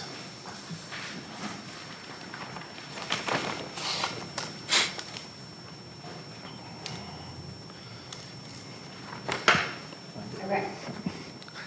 Do you swear or affirm that you will give careful attention? Oh, wait, no, that's wrong. The clerk has a whole bunch of different oaths she has, so, okay. Okay. Do you solemnly swear that you will take charge of this jury, that you will keep them in a private and convenient place, and not permit any person to speak to them, nor speak to them yourself, unless it be to ask them if they have agreed upon a verdict, and to return them into court when they have so decreed, so help you God? Okay, thank you. And I think we have Garrett's back today. He's our regular bailiff. He had some travel, so Yoli covered day one, and Yoli's still helping us today. A couple of things before I send you back to the jury room. There are 2 verdict forms, one for count 1, and count 1, the question is on the dangerous drugs. There are 2 boxes. You either check not guilty or guilty, and the foreperson signs. On count 2, there is a first question. Do you find the defendant not guilty or guilty? If you find him guilty on count 2, there is a second question that we'll need you to answer, which is, that's the paraphernalia charge. If you find him guilty, you'll need to answer, did the paraphernalia involve methamphetamine? So, but only get to that second question if there's a guilty verdict on the first. If you find him not guilty on the first, you can ignore that portion. And I'll have, Garrett, you want to come get those? When we send you back to the jury room, and Garrett and Yoli, this is going to be a little different than we normally do it. When we send you back to the jury room, sir, you'll be excused. I'm going to ask the jurors to do 2 things immediately, which is number 1, pick a foreperson. Number 2, I told you we were probably going to ask you to work through lunch today. I'm going to ask you to do that. I realize it's already 12:30. I think you've had some snacks, so hopefully you're not hangry yet. But the second thing I'll ask you to talk about as a group is, do you want us to order you in lunch? Okay? If you want us to order in lunch, I want to get that done ASAP. So the reality is it probably, I think we'll order lunch from Backcountry Barbecue, which is on Main Street. We'll order pizza for you. We're not going to do anything super fancy, but that can hopefully, then we can get that in process.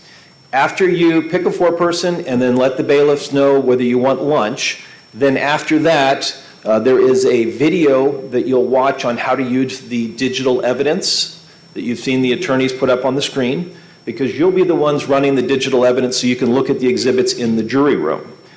After that, I haven't watched the video, but I've had many jurors and they've been able to figure it out. Every now and then they have a question. If you have a question, you can stop your deliberations, ask one of our bailiffs to help you with the question. They'll assist you with the tech to make sure you can view it, and then they will step out of the room. They can help you with the tech, but you can only deliberate once they're back out of the room again. Okay? And as I promised before, you'll be able to spend as much or as little time with any of the exhibits that have been admitted. Okay. I think I have covered everything we need to. Mr. Alcorn, is there anything you think the court has missed? No, Your Honor. Ms. Ormond? No, Your Honor. Okay, so again, when you go back, again, thank you, sir, for your service. When you go back to pick a foreperson and let the bailiffs know if you want them to go ahead and get lunch in process, then after that, they'll help you with the digital evidence. So I'm going to excuse our jurors. We'll be on your time frame, waiting for you to tell us what you want next.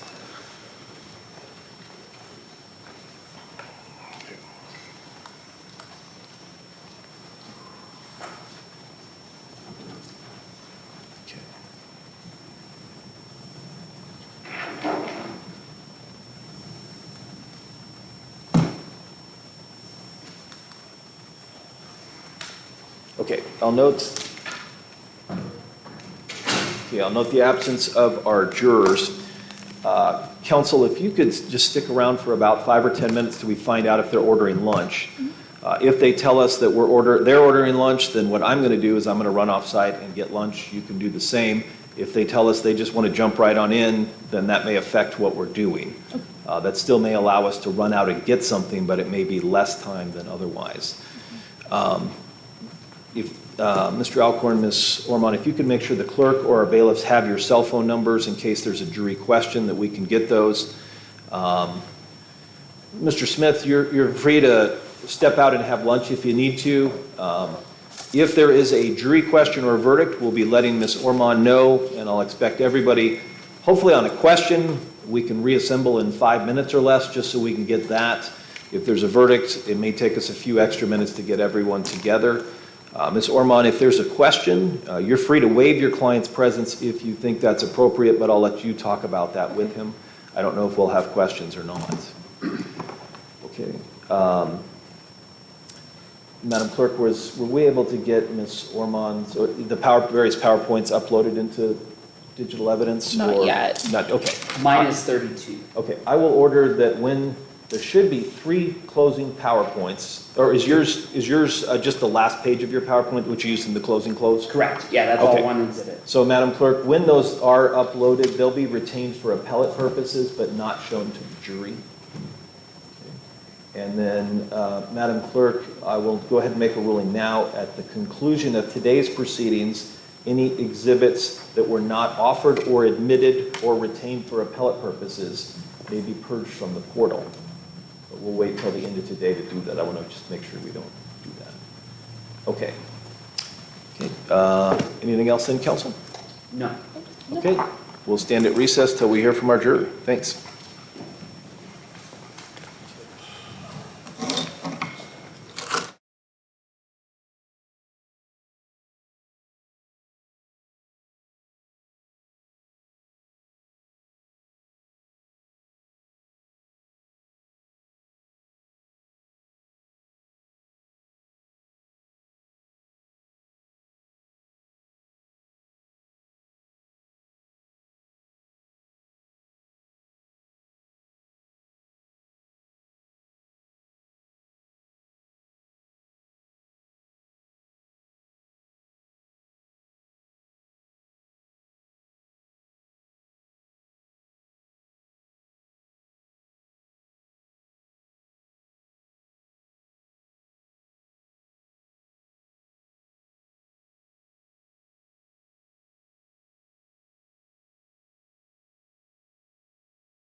Okay, and if you can provide the verdict forms to the bailiff, please.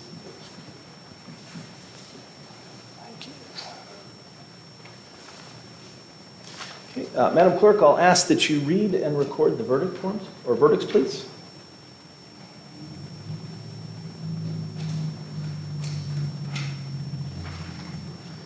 Arizona Superior Court, Gila County. State of Arizona plaintiff versus California A. Smith defendant. Case number CR 2023-00171. Verdict, count one.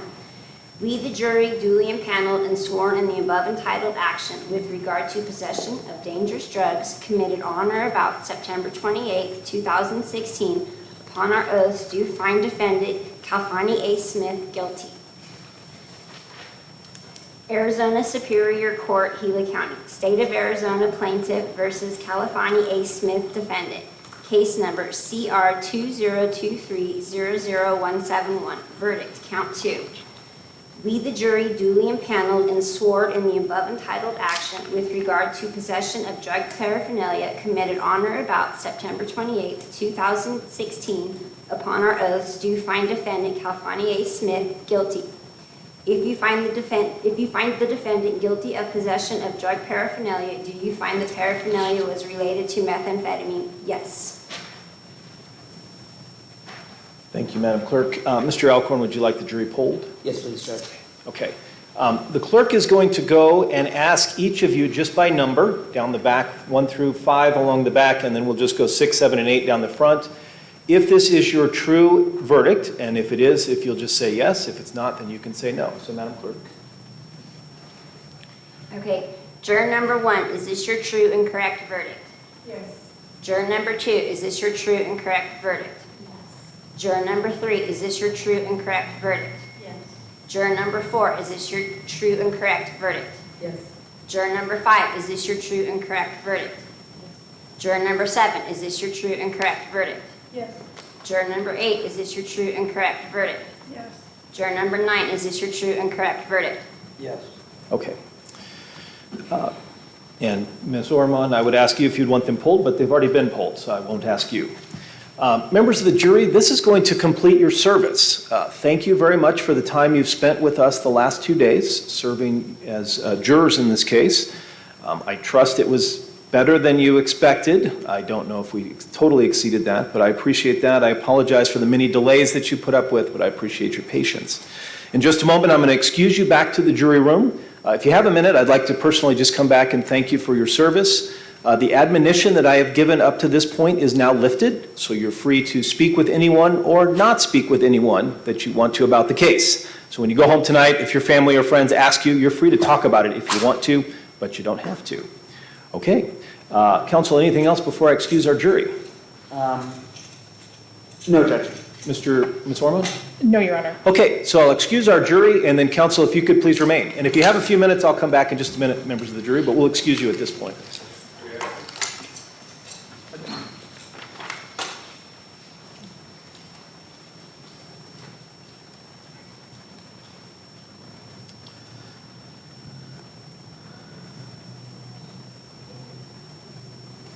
Counsel, go ahead and have a seat.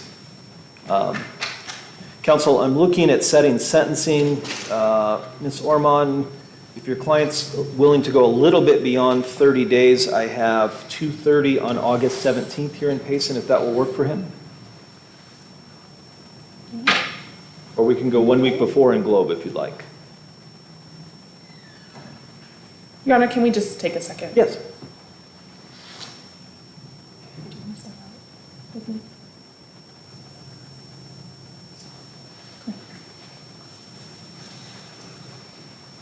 No, we'll just keep it different. And I'll note, just for the record, Ms. Ormond stepped out to speak with her client for just a moment.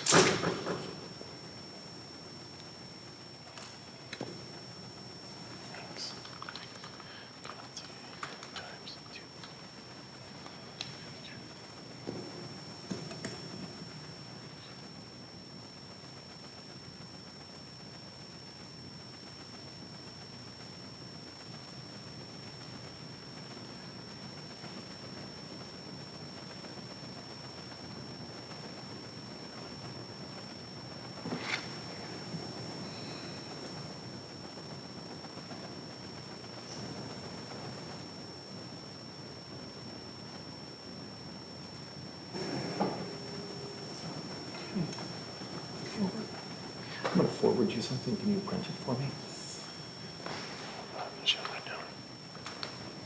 Thank you.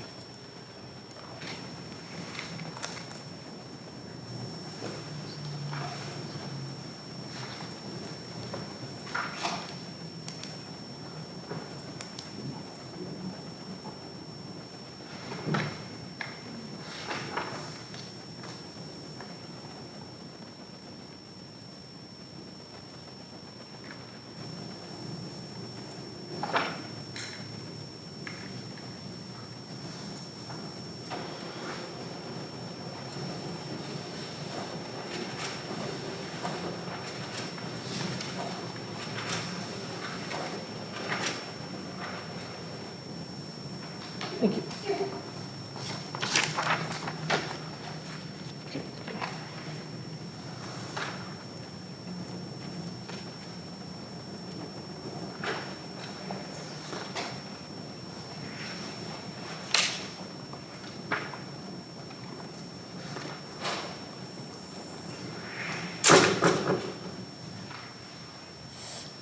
Okay. Ms. Ormond and her client have returned. Ms. Ormond, August 17th at 2:30? Yes, Your Honor. Okay. Madam Clerk, I'm going to set this matter for sentencing August 17th at 2:30 in the afternoon here in Payson. I'll order that a pre-sentence report be prepared. Mr. Smith, I'm going to ask that following our conclusion of court today that you stop by the probation department. They are going to have a packet of information that they'll need you to fill out so that we can get a pre-sentence report prepared. If you have questions about how that form should be filled out, if you should or should not answer any questions, you can refer to Ms. Ormond. I want to make sure that you don't make any statements there that could potentially have an adverse effect if you choose to appeal the jury's verdict. Okay, and I have let Ms. Ormond, I've let the probation staff know that your client will be coming by to pick that up. Okay. If he wishes to just pick it up, he can either do two things. He can either pick it up and then return it later within a week. If he picks it up, he needs to return it within a week. But given the fact that this is a jury verdict and not a plea, I think he does need to have the opportunity to review it with you if you want to. Sure. Or he can just, I'm sure they'll have a pen and he can sit in the lobby and fill that out. I'll let you Okay. discuss that with him. Okay, Mr. Alcorn, anything else before we break today? Judge, given the date of sentencing, is there anything that else we need to put on the record regarding timing or waiting time? Ms. Ormond, that is slightly beyond 30 days. I take it from your assent to that day, your client is willing to waive the 8 days so we can go to Payson instead of going August 10th in Globe. That is completely fine. Okay, Mr. Alcorn, anything else? Judge, I just want to make sure that we have everything. Ms. Ormond, I think, have you uploaded your PowerPoint? Oh, I do need to upload my PowerPoint. I'm not asking for any orders, but I don't know if the court wants to. Yeah. So let's do, Madam Clerk, if you could just review the evidence, say Friday, today's Thursday, by Friday, tomorrow afternoon, to make sure that Ms. Ormond's has been uploaded. Sure. And that the voir dire and both attorneys' closing PDFs are retained for appellate purposes. Okay. And again, the other matters may be removed. Okay. Ms. Ormond, anything else today? No, Your Honor, but tomorrow by noon. Yeah, if you get it done by noon, the clerk will look at it tomorrow afternoon. Okay. Mr. Smith, you'll need to make sure you're here for sentencing. If you fail to appear for sentencing, new charges of failure to appear could be filed. I'll let you know, I don't think it's a big surprise either, counsel. Given a matter that's like this, unless there are exceptional circumstances, the court is definitely going to be looking at a probationary period. And the court may, typically these type of cases, I think probation recommends 2 or 3 years. Unless there's some reason to have him on for that period of time, given the time that has expired, the court will probably be looking at something substantially less as far as timing of probation. Okay, then with that, we will stand at recess. I'm going to go speak with the jury in just a moment. Mr. Alcorn, are you interested in speaking with any of them if they're interested in speaking with you? I am, Judge. Okay. And Ms. Ormond, same for you? Yes. Okay. What I will do, we can go ahead and go off the record. Counsel, what I will do is I will tell them if they just want to get out of here, they can go out the side.